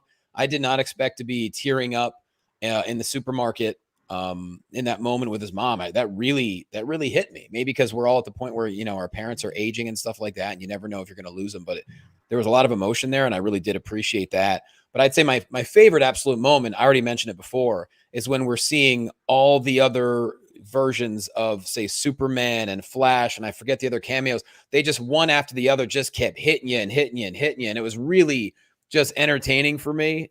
So I'd say that was probably like my absolute favorite part. As far as least favorite, I really can't pinpoint one per se. There were just moments where I was a little confused and a little behind on things. But I can't think of anything specifically where I'm like, I don't get it. So Ryan, what about you? I loved seeing Ben Affleck again, because again, I was just such a big fan of his portrayal, and I just never thought he got put in the best, project with him playing Batman. So it was great to see like a little bit of a send off for him at the beginning of this movie. That supermarket scene, I think, is the reason this movie is great. Just that is a tremendous feat to pull off. I mean, just the hug, like it was emotional. It was great. And like Adam said, like this is the first time we were getting a Flash movie proper. And that just really nailed it. Like, I know that this isn't the traditional depiction of Barry Allen, but I really do think the essence was there, especially with like what the character does in this movie. And then seeing all the other versions, like when we saw Nick Cage, I was like, you're kidding. Like, this is crazy. Like, this is all like that was a giddy moment for me. Which sure, people might simplify it as just fan service, but it felt like more than that. This felt like the movie to do something like that in. I really felt like they swung for the fences. I think that's my biggest thing. Like, my favorite part of this movie was just how many swings they took. It didn't feel like they were playing it safe. My least favorite part of the movie is I'm still a little mixed. I know we'll talk about this maybe in a little bit. I'm a little mixed on Barry right after learning his lesson, the character's lesson, then making his dad look up at the camera. I was just like, I get it. Like, that's how you're going to end the movie. So now we can spend time. And I don't think that that's like a huge universe altering thing where it's like, instead of talking to him in prison, he's now with me in person. I'm not like saving his life like he was with the mom. But that just felt a little like, I was hoping there'd be something a little more clever. Like maybe he finds out like, oh, I'm the reason he didn't look up in the first place. And I'm going to change something like that. But so that kind of bothered me. And I think, again, the visuals don't bother me as much as I think they do for a lot of people online. But there were like a few things, like Zod. I'm a big Man of Steel fan, but you could tell they got him to come in and he's just like moving his jaw like up and down. Like that was just like was he ever acting? I was wondering about that. I'm like, did Michael Shannon actually? It was rough. That was rough. It was almost like a voiceover performance. I'm like, it's weird how he never drops the mask. And that made me very suspicious. I'm like, okay, I get the CGI on Christopher Reeve. Like, he can't come in and do any work. No. Nicolas Cage does not look like that. So I'm okay with doing a stylistic interpretation of that. Michael Shannon is very much alive. Right. And they just kept that thing up the whole time. Like, I'm wondering if he was like in sweatpants in his basement. They were just like, you don't even need to come in. And he's in interviews this week. Like, I don't like big movies. And you're like, we could tell. Like, you're I don't even know if you showed up. I mean, as far as the Zod stuff, because I see a lot of people say that him and Feora weren't used often. I mean, one is like when he talks about Man of Steel and Zack Snyder, he loves Man of Steel and loves Zack Snyder. Like, and he only came back if he got Zack's like blessing on it. But that said, like, they're not the villains in this film. They are pieces of a puzzle for the story. They're not the main villains. Like, no, you're absolutely right. There shouldn't have been more of them, because then it would be like we're just doing Man of Steel again. They're more like different versions that Barry sees of himself in this. They are pieces of a puzzle that I'm glad that what we got in them. I don't want to know their focus or what they're trying to change or what we knew. We know Man of Steel. Man of Steel is their story. If you want more of their story, go watch Man of Steel because it's the same story. Totally. It was cool to see them. They just wish they looked better. Roxy, how did you feel that there wasn't exactly a big bad like in traditional superhero films? I was totally fine with that. I don't need a movie to follow traditional structure, and this movie kind of didn't, and I think it was better off for it. I clocked that the main villain was Old Man Barry within like 2 seconds. That was, to me, not a big reveal. You did watch all of The Flash. Right. So that's exactly what it is, though, Adam. Like, a lot of people was like, was that shocking to you? And I was like, no, I've been preparing for that for a decade, man. And so my brain was already there. And I didn't think they were going to do Reverse Flash because I was like, they just don't have time to fucking explain this to people. You can't just like all of a sudden introduce that was Reverse Flash and then have most of the audience be like, what? It was what? Like, who, what? So I saw that coming. Right. Sure. And I thought that makes sense. And I thought it was great and it didn't bother me, but I would understand, Johnny, totally why it might bother, because I have seen that criticism online. It might bother some other people, especially because there are some really cool Flash villains. And maybe they wanted more traditional. Having watched all the TV show, was there like a Chrono Wraith, or am I confusing Lord of the Rings with the Flash? Let me see. Is that a thing? Wasn't there? Who were those little goblins that were trying to get him when he was in the Speed Force too long? Or is that just Frodo with the ring? Or is it both? You're definitely right. I'm trying to remember what happened with them. Yeah, Time Wraith. They were wraiths. They were like those little ghost looking things. Yes, they were ghost looking things. I thought it was almost that in the beginning. I thought it was one of those because I stopped watching the TV show a couple years ago. So. Yeah, they haven't been there for a minute, but then they did just do something in the Speed Force in the finale. I think they brought one of them back. It's hard to. I feel like I was on edibles for that show and I wasn't.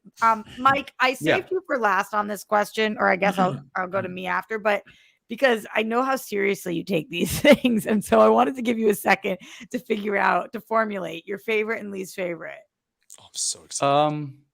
It's interesting because for me, I went into this film and what I want out of it was different than maybe a lot of people. Like for me, and again, this is not a favorite thing, but the scene when he's in the kitchen, That's the scene that Vicky Vale and Alfred were talking about, how he gave young Master Bruce his first riding lesson. So that hit differently for me than the scene is like, oh my God, they're walking in the armory where Knox is like, oh, it was Bruce Wayne with the mirror. Like that armory was the same armory from the 89 Batman. So for me, that stuff hit, but like that opening scene, I think was my favorite thing in that movie. After that scene happened, I'm like, oh, I'm on board. Whatever happens after this, I'm on board with this movie.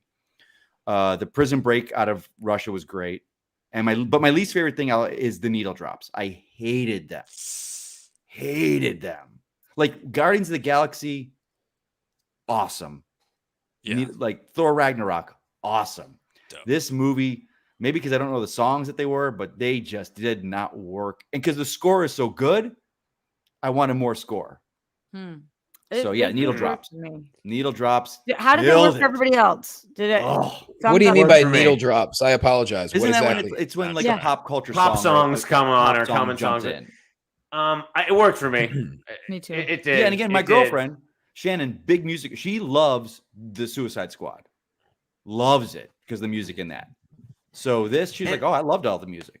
But again, and it's just the different Danny tastes, different Elfman people. weaved through this whole thing too. Come on, Yeah. So I was by myself, and I said to the couple to the left of me, I'm like, yeah, I'm gonna lose my shit when the Danny Elfman music comes on. Just letting you know, you're gonna see like a man in his mid-40s just like kind of squee with delight. And like, sure enough, and it was. But I'm just like, did Danny Elfman contribute new music, or were they just making new themes with his stuff? Because it I wasn't think they took his exactly. theme. Yeah, it took And they just made stuff with his themes, right? Yeah. I Yeah. will say, So 25 was any or of that? 64. What's that? 25 or 6-4 Chicago. I did like that. Oh I yeah, 25 almost. Yeah, come on. I like. I'm there with the drops. Yeah, I'm really shocked at how many people are like bagging on this movie. Is like not about not being. I get it's not one of the best of all time, but like No, if you could put all that stuff in a vacuum and you could put the That's Ezra great. stuff away and put away Tom Cruise jumping on a couch saying this was his favorite movie, and Stephen King saying I'm never going to write another book because The Flash did it on screen, like in a Yeah. vacuum. I really think people would be liking this movie a lot more. Like, am I on crazy pills? Like, I No, don't you're not. Adam, we were It's- talking about this, and I want us to get together in a month from now because I've consistently backed on this, and I've admitted to it.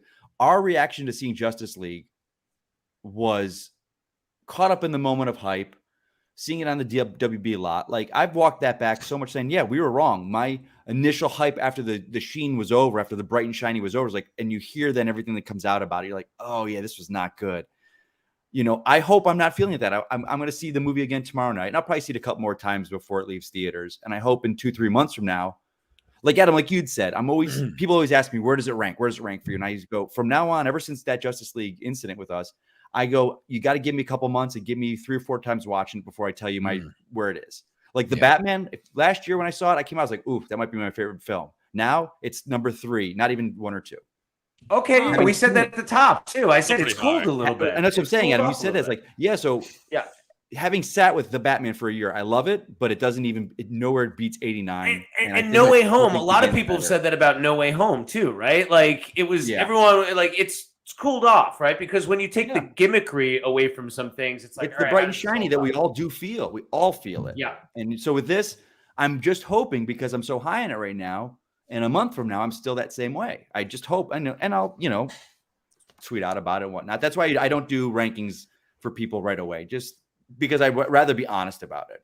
Do you guys want to know my favorite? Yes. We do. Fire away. Please, Roxy, Top the of the floor pit. is yours. Before I do that, though, you guys are being so fucking cute in the super chat, in the Streamlabs. We are so, so grateful for you, to everybody who's commenting along as well.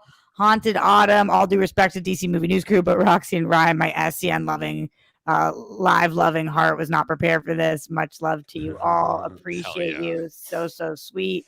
PLD has clearly been drinking and thought that he signed into Christian's account to write that post, but he didn't. It was Christian himself. So thank you for letting us know, PLD. Garth McMurray says, I love seeing you all together again. Hopefully you all get together again soon. Maybe for Blue Beetle. Love you all. I think that if we like it, we will. And if we don't, we won't, is probably That's how a good. it will I mean, go. we should start doing these more. Like we I really know. should. I will say Suicide Squad probably would have been a good idea because I finally watched it on a long flight recently, and I was like, God damn, this is fun. We didn't do anything for See that? I thought we did. No, it was during the pandemic, Bummer. right? See, that movie is honestly become one of the more rewatchable films of the I love DCU that for movie. me. I watched it again And just recently. in terms of like, do I want to throw this on? Like, I really liked Zack Snyder's Justice League. Have not rewatched it.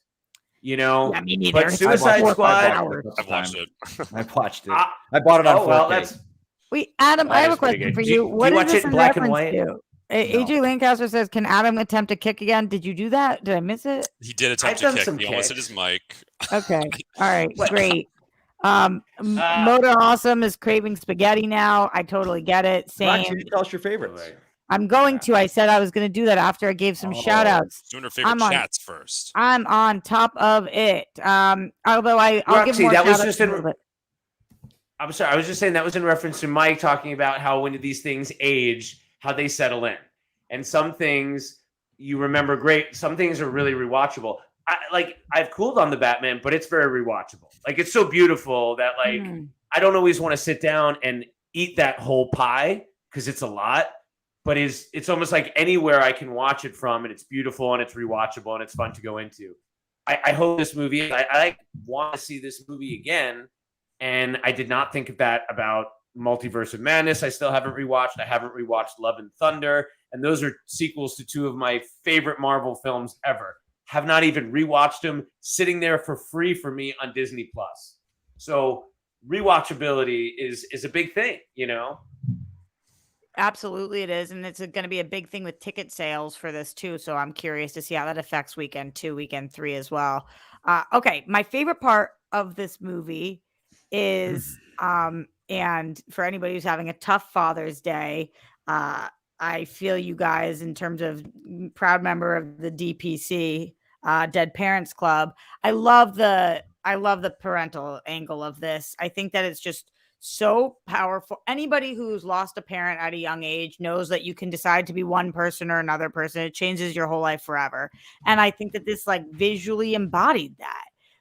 Like, you lost your parent or you didn't lose your parent, and here's two versions of the same person based on one event. It was very sliding doors-esque, and I just thought that there's a reason why it's like one of the biggest tropes in everything, from princesses to superheroes. A lot of them have one or two dead parents, and to do a dead parent storyline justice, where I felt like, yeah, it hardens you, it changes you, it sometimes makes you more serious, it definitely changes the way you look at the world, and you do long for and would be jealous of the version of you that doesn't have that kind of trauma, but also you might not be who you are. And like, I so much more liked older Barry as opposed to younger Barry, who's super fucking annoying. And I was like, oh, I think it's just a really cool way to show that story. So I thought that was awesome. My least favorite part of the movie, which I can't really even blame on this movie, because I'm sure they were attempting like, okay, we'll hit that in the sequel. But you're telling me you've got this brilliant Barry Allen, right? And what he does for a job and who he is in his soul. And he's like, okay, my mom is dead and it was not my dad who did it. And we're never once going to wonder who did do it. Yeah. It's not going to come up. He's not going to say, I've got to find this person, or I'm going to spend my life, even if we don't have time. Didn't they say it was a burglary that went wrong? Like, didn't they say that it was just like a house burglary that went wrong? I think they mentioned like somebody off the street, or like there was one line, but nothing from Barry being like, I've looked for this person, I tried to figure out who it was. There was no like, Right. there was no Barry motivation it was just, my dad didn't do this. My dad didn't do this. So I just thought it was strange to not have any reference to, but I'm going to find out who did, even if it is a burglary that went wrong, Right. which I thought was a cover-up story. But like, maybe that's what it is. I just thought that was, you guys convinced me that Barry's love for his mom was so great that he was willing to change the entire world because she died. And yet not one time does he say, and I wonder who did it. Like, Yeah. it's Yeah, weird. there's no reason they should have. Even if we found out who did do it, and like they're behind bars or something, he has a line where he's like, "I can't go and stop the killer because that'd be too much contact. I can just Right. like I mean, my mom won't forget the tomatoes or whatever." I think the movie does consider that, Roxy. I do think it does, because the whole point is that it's moving the tomatoes, and stopping the burglary would be way too much. I'm not saying Um, to stop it, like for justice, for after the fact. Like they're just, I think it does consider it as well, Adam. But I needed a 1 or 2 lines of that's a mission. That's my next mission. It's just something Yeah. to make me know that this man is thinking about who the fuck killed my mom. Justice. Yeah, He's I in the think that's Justice fair. League. That's Yeah, fair. that's Right. a good point. Good point. Justice system failed his dad. And it's okay for this movie to not tackle who did it. But- People in the chat are saying that Andy Muschietti has said Reverse Flash did it. Has anybody heard that? Yeah, I saw that article. He did. Yeah, if he it came out and was said that. Reverse Flash, even more reason for what I'm saying. Right. Come Yeah. on. But the Yeah. fact that like that was going to be the sequel. They, Mhm. we knew that was coming. But give me a line. Prepare me for the sequel. Give me anything. Anything. I guess that Motor Awesome agrees. Hated how they never explained who killed his mom. You know what? There might have been something in there. There may have been something that was cut out of this movie because, they knew that there wasn't going to be a sequel. I don't know. There could have been a little teaser, a little something there. I mean, there was clearly nothing to let you believe that this was going on in this movie, that we were going to see more from this Flash. So it's possible that they cleverly edited around what you're Yeah. walking into, Roxy. Very possible. It just it didn't as much bother me in the moment as I've had a week to sit and think like, why didn't he say anything? Why is he Yeah. thinking about this? And like, it's fine. It's not ruining the movie. I loved the movie, but I just could have used a line. I could have used some moment, anything to make me think that he was thinking of it. Again, shout out to you guys in here. Let's see. Caden says, I thought the movie was fine, not great, not bad. I do think Ezra hurt my ability to connect to the film, and the last 20 minutes fell flat for me. This is kind of in reference to Adam's least favorite part of the movie and a lot of ours, which is that I think that, I don't know, Caden, if you mean Ezra, like the Ezra of it all, or Ezra's actual performance, but yeah, there was a lot of noise going into this. It felt like so many things were weird about this, and not to harp on this, but there's the Ezra of it all. But then to have all these leaked, fancy, famous people saying how good the movie is, it felt like those two things were working in concert, and it just backfired in every possible way. Because they didn't really address things until they had to, and it was, listen, I mean, they did the best they could with a very bad situation. I don't know how you deal with that. Even if this film doesn't make money, if it breaks even, I think WB has to be ecstatic with that result, having gone through this hell. Oh my right? God, yeah. If it can not lose money and they have this clean slate with James Gunn, I don't think they care. It's just really interesting, and how people reacted to the Ezra, but then also to have all these people just talking about how great it is. But for me, I'm optimistic. I bought into it. I was like, wow, this must be really good. Even King talking about it, and like, then people wanted to tee off in it the other way. So Yes. And look, some people might not be going to see it because of the issues that Ezra Miller has had, and that's obviously their right as well. I don't remember all the things that Miller had done, but I know a lot of it was very I unsettling. can give you a timeline, babe. Let me See, go. that's the thing is, I had mixed emotions going into it. I'm like, to me, you're given the gift of having an amazing career and an amazing role, and I understand everyone has issues. I get that, but you need to get yourself in line if you're going to have these opportunities. So I understand if people didn't go see the movie because of what Miller did, I'm completely okay with that too. I get it. I actually don't think that that's why people didn't go see the movie. It might though. I not be. think- It might not be. I think most people have no Really? idea.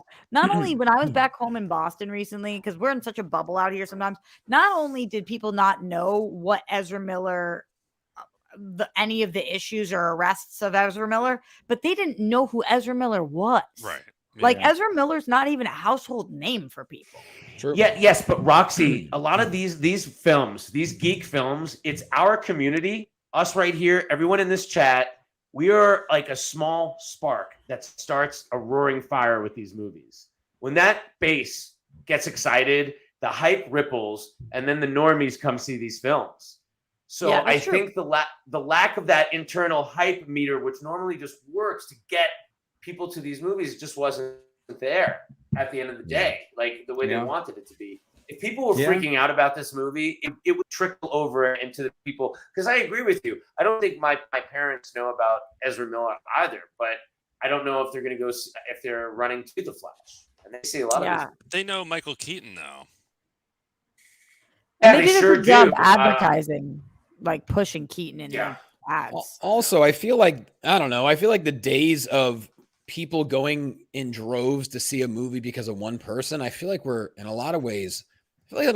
past that, because people can just stay home and have so many streaming options. And I'm not saying this is a great thing. I'm just saying, people are just, they don't want to go out as much No, as I they don't used know to. though. I don't know, Johnny, because like I think Top Gun proved otherwise, and like even Okay. recently, Little Mermaid did very well. I know that's a kid. Like movies are always gonna be a fun activity to take your kids to, so Sure. it's a little bit different. I think you are right that to some extent, and kind of combining your and Adam's point, in order to get somebody to go to a movie, it has to have the buzz that Top Gun has. There you Like go. it has to have that buzz of like, if you miss this movie in the theaters and you're a sucker, like you've got to fucking go. Got to take your breath away.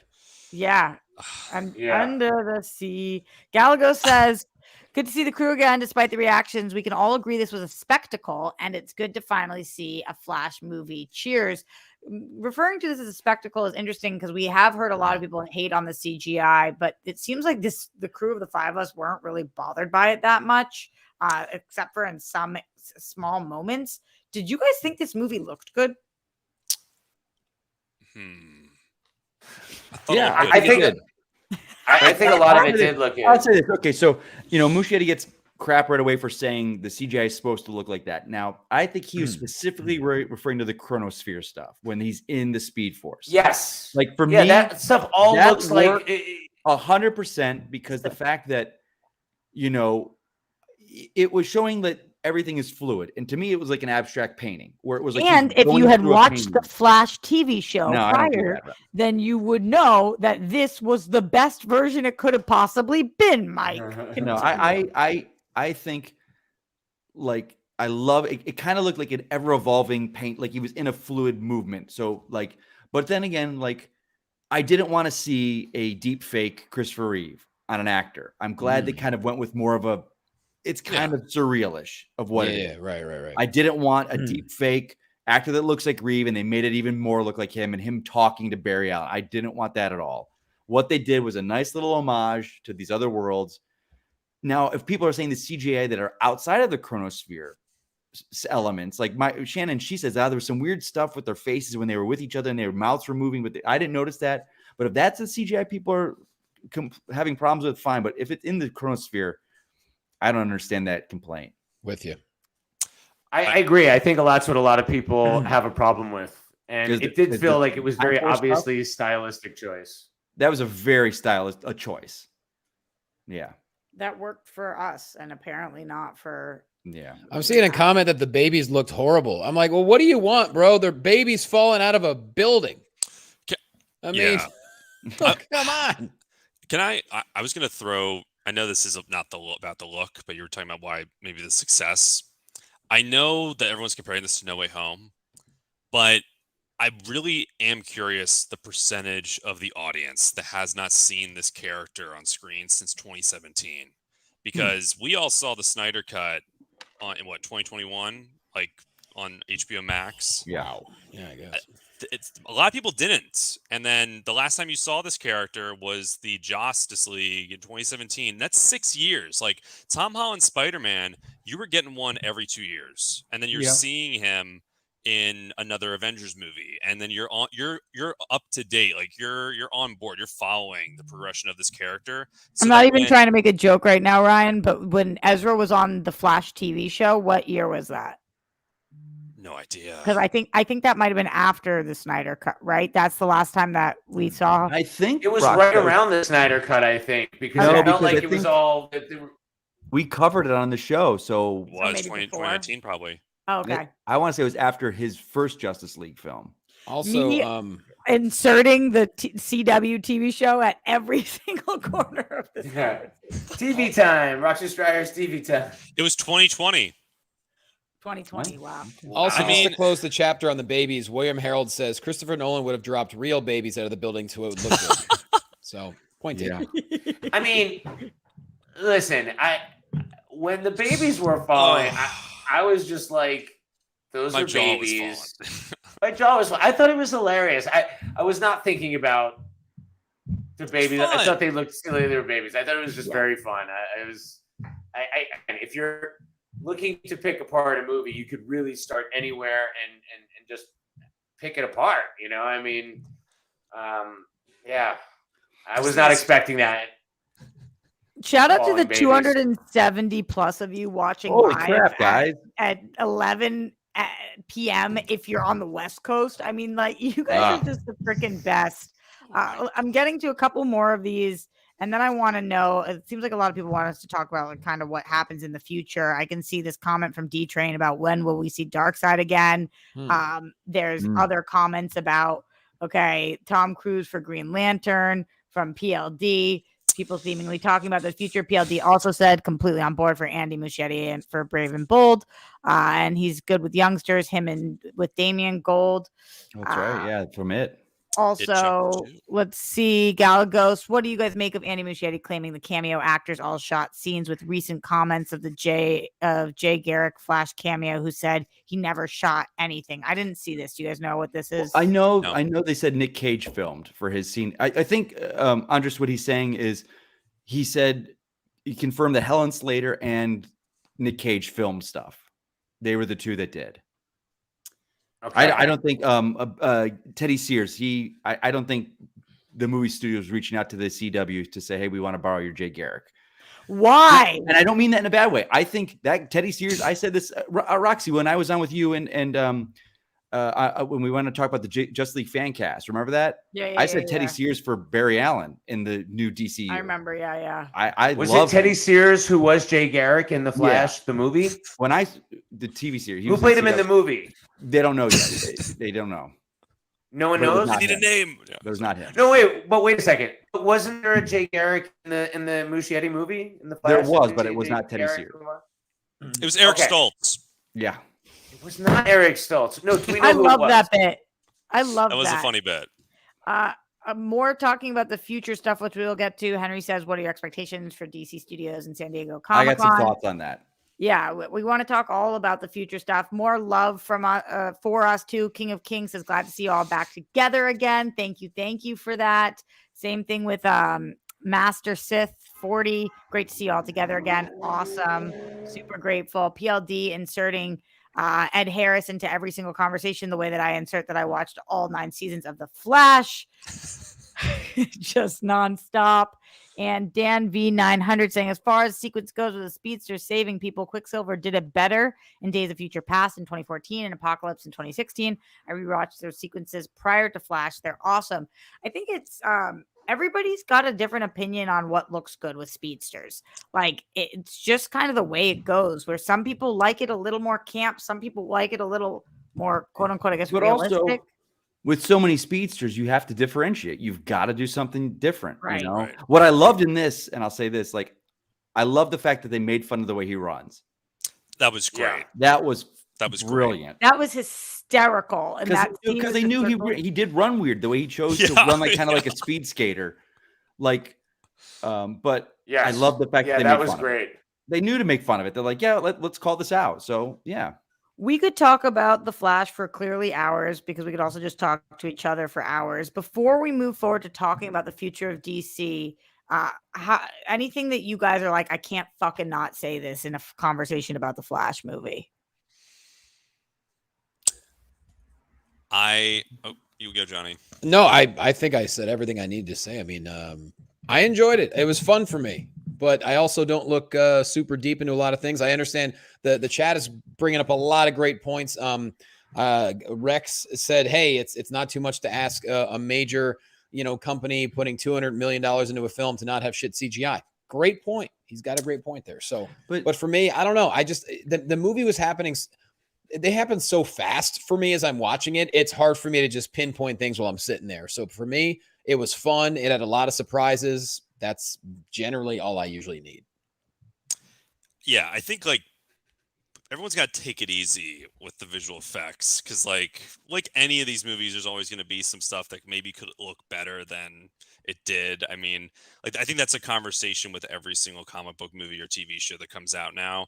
And like we know how much pressure these artists are under, and that's like been a topic of conversation over the past couple of years. But yeah, I think it is a delicate balance, and I think when it comes to like bringing back Christopher Reeve, I don't know if there's like a right way to do that and have it look perfect. And I think it's just fun. At the end of the day, like what I would want to walk away talking about this movie with is it felt like a really fun comic book summer blockbuster. And that's like all I wanted from it. And as a fan of this universe and knowing it's coming to a close, like I'm glad we got some final send-offs. I'm glad we got the like another Gal Gadot. Hey, what's up? I was just in Shazam. Now I'm in this. Bye. I'm glad we got Ben Affleck to have a final moment in the sun. Like these are all things like we never thought would happen. And then Michael Keaton, of course, and I love Sasha. It sucks because like a lot of these things were so good this time around, and we now know that this is maybe like the last time we're going to see any of this stuff. But I just think like it's fun. And I think it's a different type of fun that we haven't gotten from comic book movies in a few years now. Like this just had like a reckless abandon, like we're going to just go for it. And I loved that feeling like, oh, wow, I don't know what's going to happen next scene. Like I can't really guess. I mean, we could guess some stuff about the villains, but there was an energy to this movie that felt very palpable. And I haven't felt that way for the comic book movies as of late. You know, it's interesting because being together, all of us for so long, and we've always heard this, God, why is DC so serious? It's so dark. It's so, and that Dark and gritty. Yeah. And this gave you him saving babies out of a falling building. And it's just like, and now people aren't happy with that. It's just like, what do you want? Like they gave you the fun action and it worked and they did it well. And it wasn't in response to anything of like, oh, well, we're going to course correct and do it. This is like, they told the movie they wanted to tell. And it was a good a great fun adventure, so I don't know what the future with DC. I don't know what the answer is. Yeah, I'm with you. I've been so disappointed by the last bunch of Marvel movies, Guardians being an exception. I like Guardians 3, but like so many of the movies that I've been looking forward to for years, and they're just big letdowns. And, I think part of it was I was really ready to enjoy myself, and I liked a lot of the humor worked for me in this film in a way that it was different, and I thought there were some big swigs taken. And I loved a lot of the deep cuts, Eric Stoltz and Keaton. I mean, it was made for me. The movie was made for someone like me. I could understand it not hitting with certain people. Yeah, it's just a real shame about the Ezra Miller. Like, They are obviously a tremendous piece of shit. But the thing is, there's plenty of those in Hollywood too, but you don't know about it. And once you know about it, you can't unknow it. Yeah, you can't bury your head in the Ezra sand when you Miller know. The worst person probably working in Hollywood right now? Definitely not. But once you know, you can't unknow. Right. Yeah. It's so true. So true. You're right. Damn. Okay. What a PLD saying, can I say how bittersweet Affleck's Batman was next time? And then he's replaced by Clooney. I didn't think about it till after, but man, kind of sad. I feel you. As Ryan said, I die for Ben Affleck, but I was just so happy to not, like, this was not the Ben Affleck gif of sad flick. Like this was, and so it wasn't sad for me. It was. Did you, Rock, see the comments of him saying like, I had so much fun doing this because I finally figured Batman out. I finally figured how to play it, and his scenes were great. He was enjoying himself. He was fun. He was like, so it was just like, and he got to say goodbye to it. He was like, I got a nice closing on my time with the character. And let's look at it this way. He's played Batman more than any other actor. He's done 4 films and a cameo in Suicide Squad. So he's played it more than any actor's had a chance to play the role. So people saying he hasn't been in it long enough, he had a good time in it. That's good crazy to run. think because he didn't have a movie. I mean, he did, but Nuts. yeah, it's just that's wild. Haskell 420 in the Streamlab said, Iris said to Barry, I thought I saw you a couple years ago, and you can see Barry remembers saving her, but we never saw them meet in the Justice League. That happened in Zack Snyder's Justice League. So Zack Snyder's Justice League is now official canon, and Justice League isn't. I don't know. I think yes, and I think Sounds right. why not? Sure. Yep. Totally. Why not? Shout out to Always Lowloyd in the Streamlabs who says, Team Stryer, appreciate you. And King Nirvana who says, not connected to the movie, but will you all watch my adventures with Superman on Adult Swim? Is anybody watching? Whoa, I don't think It it's out. hasn't started yet, has it? No, I think it's dropped. It's coming soon. So I'll are watch it, sure. any of you guys gonna watch? Of course. Is it? Okay. It looks like anime style. Is that right? Does it kind of look anime? I have no idea. This isn't on my radar, but I don't usually follow things that are animated. Sorry. I saw Yeah, some it's Jack images Quaid. from it, I think. Jack Quaid is playing Okay. Superman?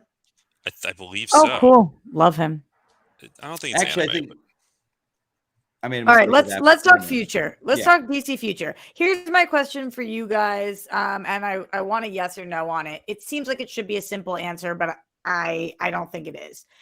After Aquaman, are we ever seeing Jason Momoa, Gal Gadot, Henry Cavill, Ray Fisher, Ben Affleck, or Ezra Miller ever again in the DC? I'm going to say the guarantee would probably be Ray is a no. But no, I had to include his name because Friend we of have the show. Justice League.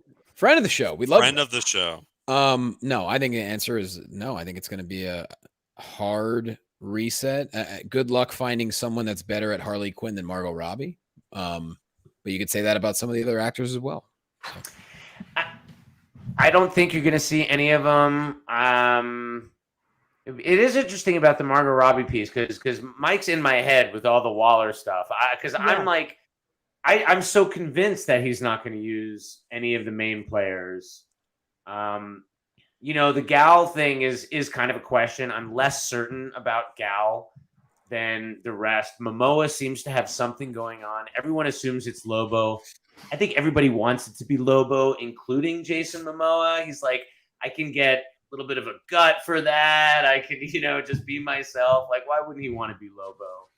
And I think it's going to be all fresh. I mean, I'm really interested to see which direction they're going to go with a Batman and Andy Muschietti's film. Like, are people thinking it's Clooney? I don't think that's the case.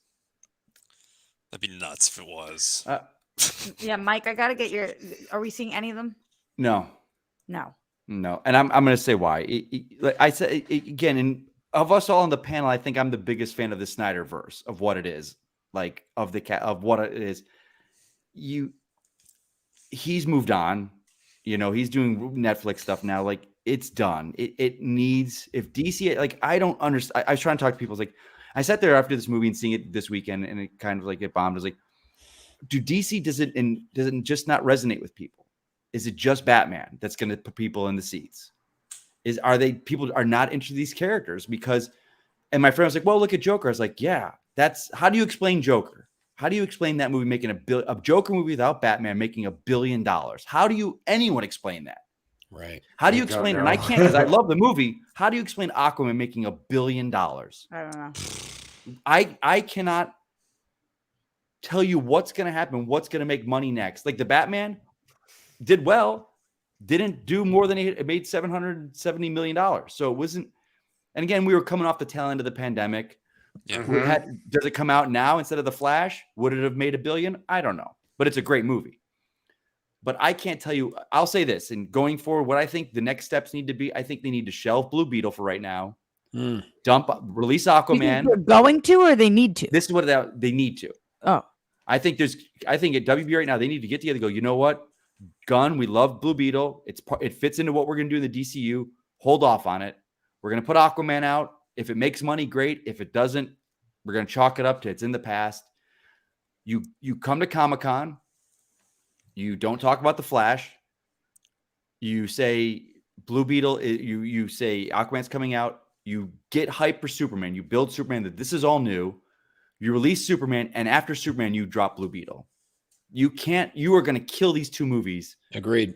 Like they're dead in the water right now. Blue Beetle. I saw the and Aquaman. trailer. I'm sorry. I don't care to see Blue Beetle. I watched the trailer. And I it was like, getting nah. good hype. People were liking it, but you don't go because what's it But part Blue of? Beetle, just to be clear, Mike, Blue Beetle is coming out in 2 months I from know. 2 today. months. And 2 again, months. it was meant for streaming. And then they go, and so was Batgirl. Batgirl was meant for streaming as well. And then they wanted to make it a movie. And they're like, oh, we cannot release this. And I think that was polite talk for this looks like a TV show.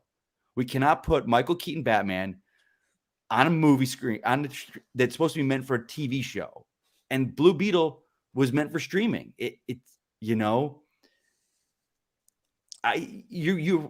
People are not excited for DC right now. They're not suddenly going to go to this D-list character of Blue Beetle and go, oh yes, let's I see don't this. disagree with you, Mike. I'm just you really think that 2 months before, like, okay, Comic-Con is in 1 month. Right. 1 month. In your dream world. This is what Comic-Con Hall H is going to be. Okay. You're going to do the WB panel because they'll have other WB movies. You'll have Aquaman, James Wan, the cast out there. They'll show the first trailer for it. Do you think, regardless of any kind of strike, yes, if SAG The strikes, strike is, I don't know. I can't tell you what the strike. Okay. I don't know. Let's say no strike is on. Okay. I say WB does this panel. They'll talk about Godzilla, the new Godzilla.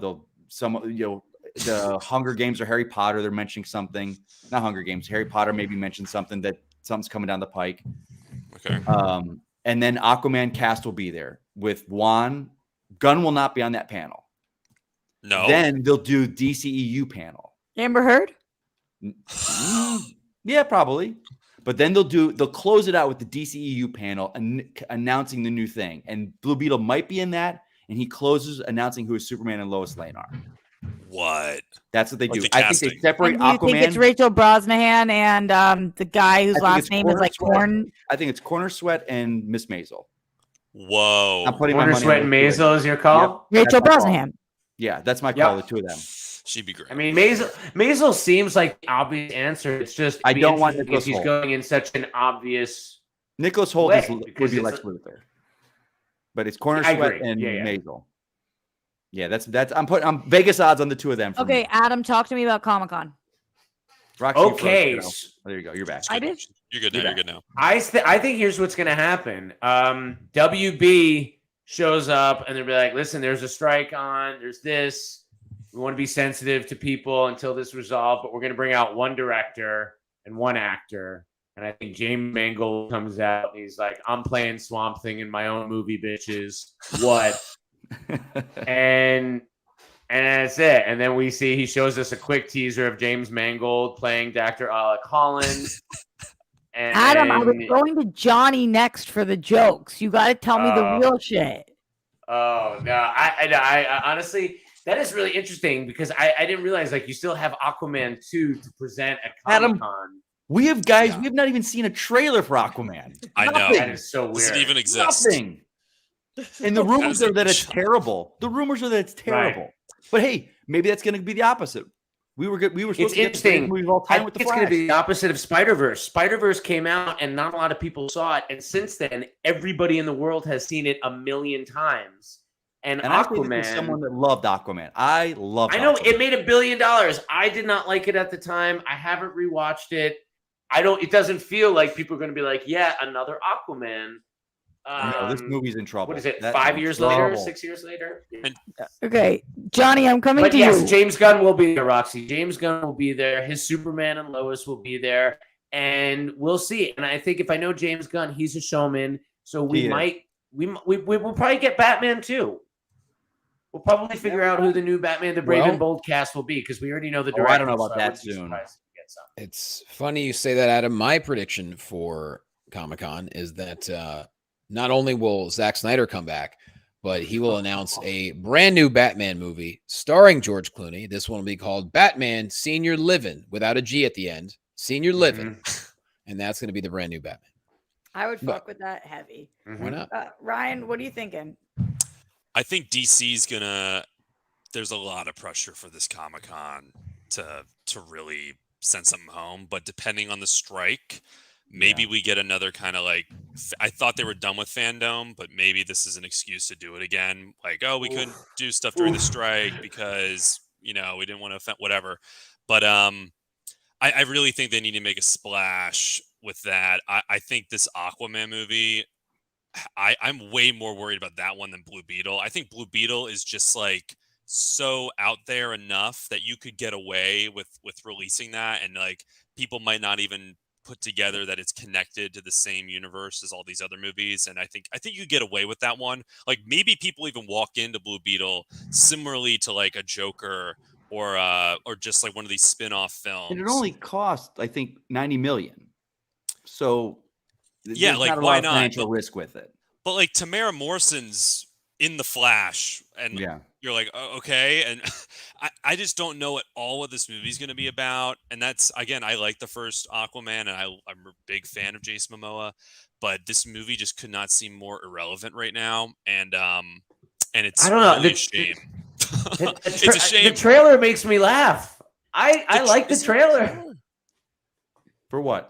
Oh, I'm sorry. I meant Blue Beetle. Aquaman? No, Blue Beetle. I'm in. You're talking about I'm in. I think you get away with I that. thought George Lopez looks funny. Like it, I looks genuinely, bad. Adam, was just so concerned about you was and was like- going to say we got to chill on the edibles if you think you No. like the Aquaman 2 trailer.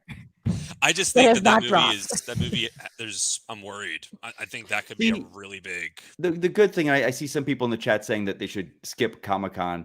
They're not coming in with a hit behind them. But that said, like Adam said, and we've said this for a while, DC needed a showman like Feige. And James Gunn knows how to. If you've ever seen James Gunn at a Hall H, that man knows how to work a crowd. But you're just coming off. That's why I'm saying they're going to separate their Aquaman from their DCU. It's going to be two separate things at this panel. I don't think they even touched the James Gunn stuff. No? I think it's all Joker, Harley Quinn, Joaquin Phoenix, Lady Gaga. Okay, I think that's all you lean on this next like Not bad. 365 Yeah, they might skip it days. till next year. Get a year, You're get smart. some space.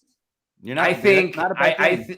I think you know what, that is another way it could go, and I could totally see Gunn coming up. I think Gunn will absolutely appear because he's still the head of the studio right now. He is. He He's would the head of the present those studio. other movies, so he's still presenting these movies. He was still out there for the Flash, and I gotta think you're gonna hear who Superman is. I'd like to see Shout out to James- the 300 people who are watching live right Oh now. my God! Before At Roxy gives her 301, prediction, I move clothing. before Roxy gives her prediction, I would love to see James Gunn come out and support the writer's strike. Anyways, go ahead, Rox. Very, What do you very got, solid Rox? point. Very solid point. How do I follow that? By going to some of the. Yes, Adam, take it off. Take it all off. PLD says, I think the post-credit scene might confirm Jason Momoa as Aquaman. Flash said that every multiverse, Jason was the same. I was super confused on if he was drowning in this puddle and not Aquaman anymore. I have to rewatch this scene because I was like, wait, is he not? Wait, what is what is taking place here? odd He was one. swimming. He was okay. In the puddle, though, what happened? Cooley Yeah, Eye he was says, just like, I'm fine. He could breathe in there. He's got people gills. are like, why is he in the puddle? Is he just drunk in every universe? It's confusing. Hey, everyone. I like the movie. I gave it an 8 out of 10. I'm super excited to see what Andy Muschietti does with Bold and the Brave. You all be easy. Thank you so much for that, Cooley High, and to everybody in Be here. easy, buddy. You guys are all fucking amazing. right. I think we have to get out of here. We do. We got to get out of here. I think it's awesome that we do this. My once wife a year wants and to we watch still The have Idol. This many people joining us. Guys, you guys are the best. Why, Adam? Why does your wife want to watch The Idol? I'm going to do it right now, too, because I have to. But, oh, my God, that She show thinks is... it's like Showgirls. Right. She appreciates it in the way she appreciates Showgirls. It's She was one of not, the first though. people to take that take of it. but I don't it's think not. she thinks it's intentional, but she thinks it's so bad that it's laughable. And it is Okay. stylistic, and she's great Well- to look at, but she hates The Weeknd. Sorry, Y- that was a I tangent. get it. I get it. Okay. So long, farewell. DC Movie News says goodbye for now. Before we get out of here, everybody, all 300 of you watching live, all thousands of you who will watch this after the fact, we are so fucking grateful that you've We're going stayed 2 with hours us. Yeah. already? Jesus. Yeah, thousands of people. I looked at our last review. I think it was like 12,000 people watched it What? for Batman or something. Well, It was crazy. Roxy, where can people find you? Tell people. Real Let's quick, go. real quick before we sign off. I want us all to go around and give us a score. Let's give it a Out of score. what? Out of what? 10 out of 10. We'll do you 1 out of 10. Oh shit! All right, starting with you, Mike. Okay, for me, first viewing, one time seeing it, I give it a solid 8. A solid 8. Okay, Ryan, I'm an 8. I was 4 out of 5 letterbox. That's an 8. Johnny, 8.5. Adam. I think I'm a strong 7.5. I'm between 7.5 and 8 right now. I just don't know. I'm with Mike. It's like I need to see it a couple of times and see how it fits on me. But as far as my sheer enjoyment, I mean, 7.5, 8, like really good. So much of it was ruined. It's really hard to. We've been talking about it for 2 hours. It's just hard to parse this film in so many ways.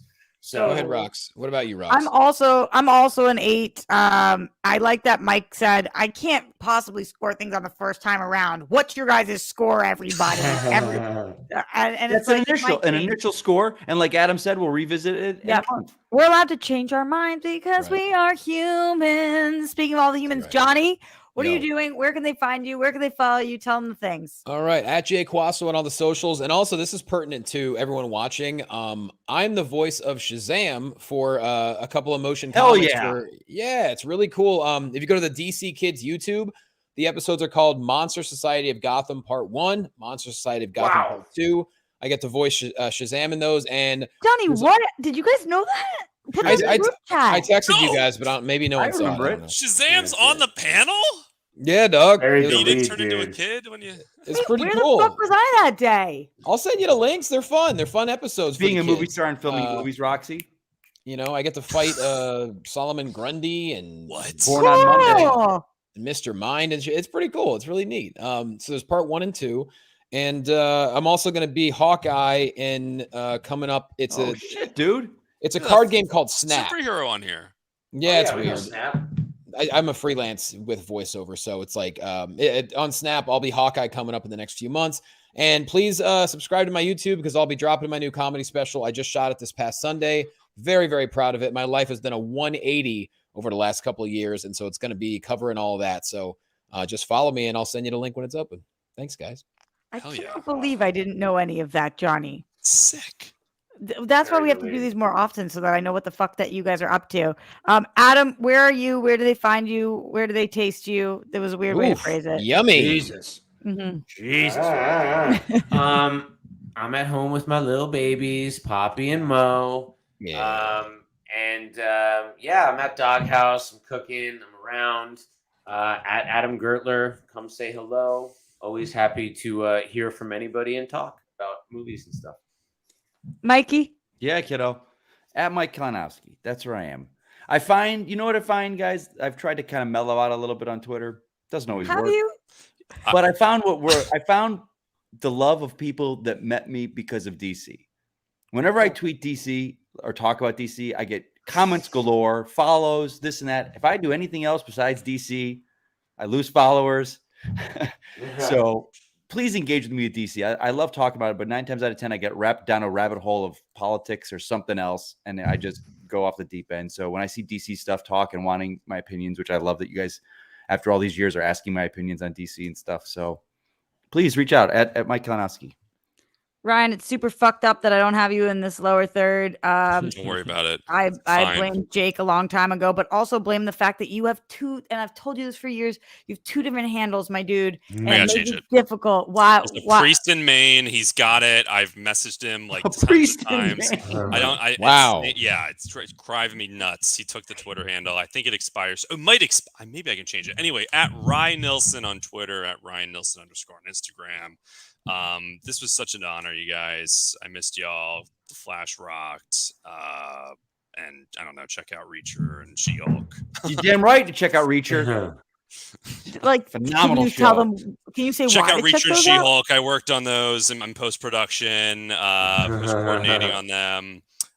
Really fun shows. I'm in the superhero world right now, which is awesome. So I love talking about this stuff and with these great people. Roxy, where can they follow you? You know what I did, Ryan, for the thumbnail of this, which I thought was What? like crossing I'm universes. looking at it right now. You had yeah. okay, so Ryan had a picture of him next to She-Hulk, and I cut him out and put him in our picture because we crossed universes. I'm so clever. That was great. No, it was Okay, rough. yeah, that didn't make full sense because it's almost midnight and it is what it is.